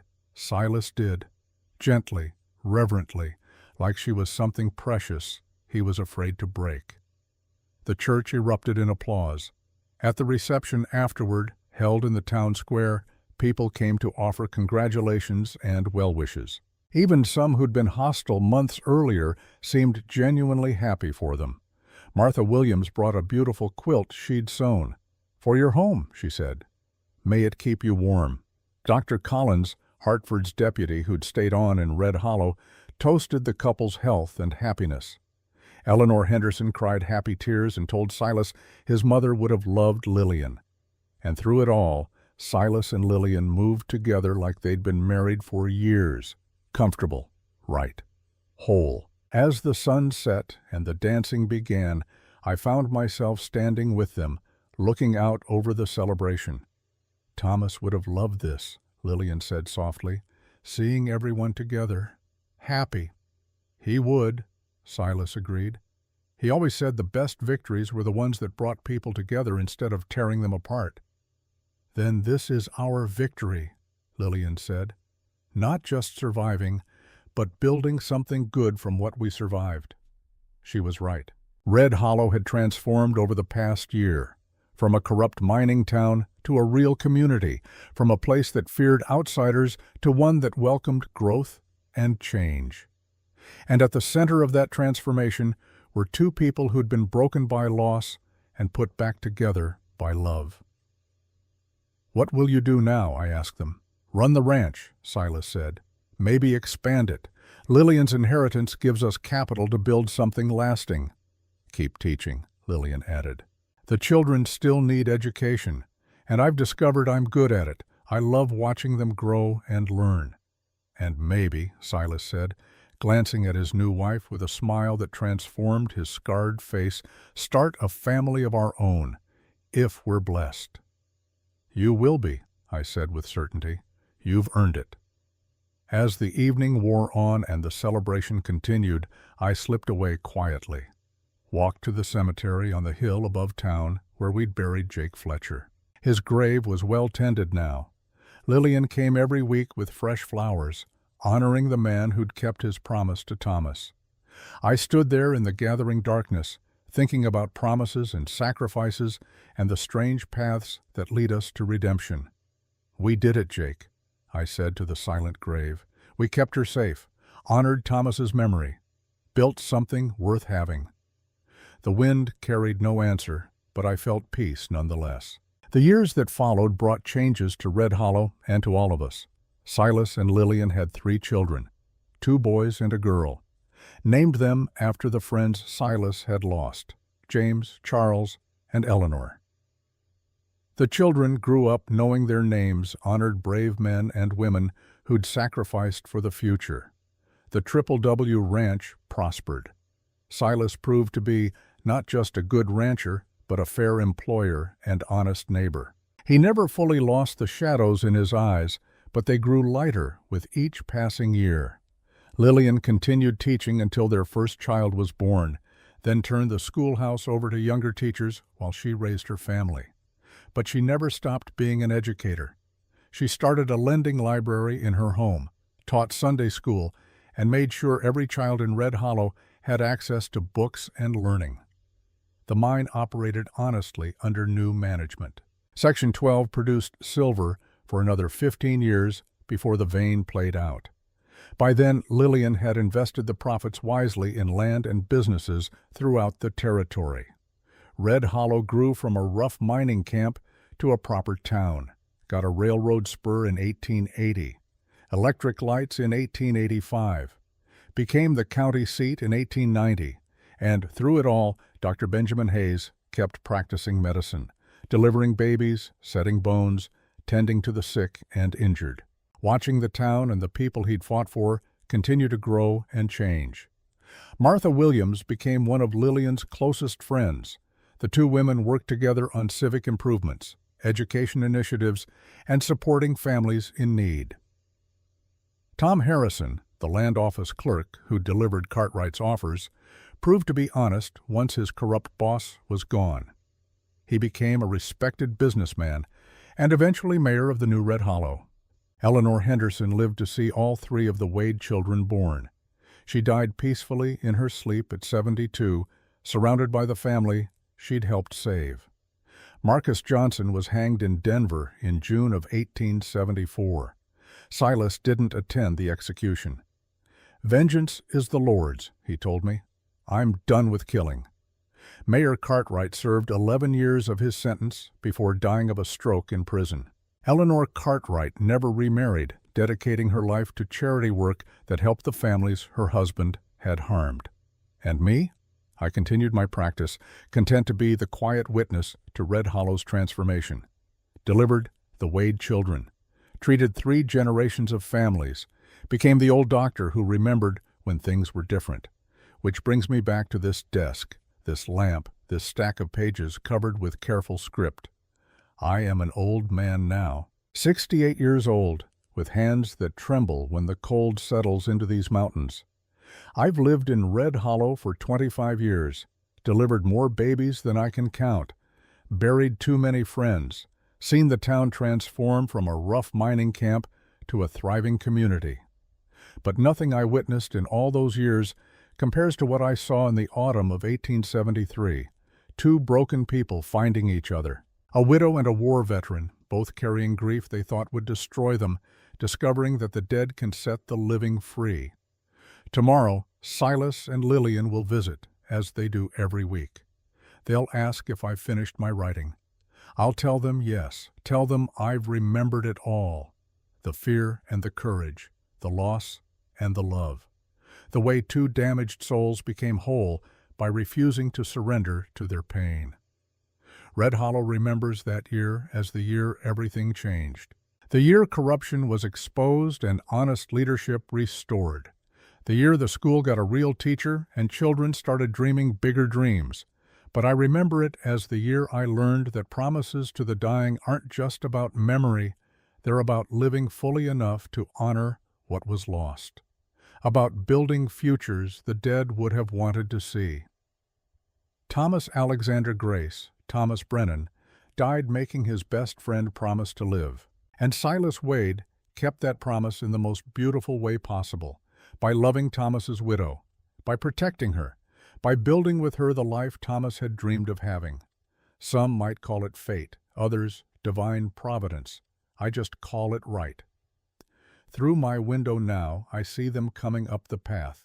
Silas and Lillian, older but still strong, still walking hand in hand after 21 years of marriage. Behind them, their children, young adults now, starting lives of their own. James is studying law in Denver. Charles runs the ranch with his father. Eleanor teaches at the expanded Red Hollow School, carrying on her mother's work. They're all coming to visit the old doctor, to check on my health, bring me dinner, make sure I'm not too lonely in this cabin full of memories. I'll tell them I've finished my testament, tell them the story of how their parents met, fell in love, fought for their future. They know parts of it already. Have heard about Thomas, about the promise, about the siege and the battle. But they don't know all of it, don't know the full depth of what their parents survived to build the life they have. Maybe I'll give them these pages. Let them read it someday when I'm gone. Let them understand that love worth having is love worth fighting for. Or maybe I'll keep it private. A witness's privilege. The knowledge that I was there, saw it all, helped where I could. I haven't decided yet. But I have decided this. I'm grateful. Grateful I came west after the war. Grateful I settled in Red Hollow. Grateful I was there when two broken people needed a friend who understood loss and believed in second chances. That's what Red Hollow remembers, what I remember. And now, as the lamp burns low and my trembling hands set down this pen, as I hear Silas's deep laugh and Lillian's light voice and the cheerful sound of their children approaching, I know I've done what I set out to do. I've told the truth about war and grief, courage and love, the weight of promises and the grace of redemption. I've written testimony to the fact that sometimes the dead can set the living free. That's what Red Hollow remembers, and that, friends, is worth remembering.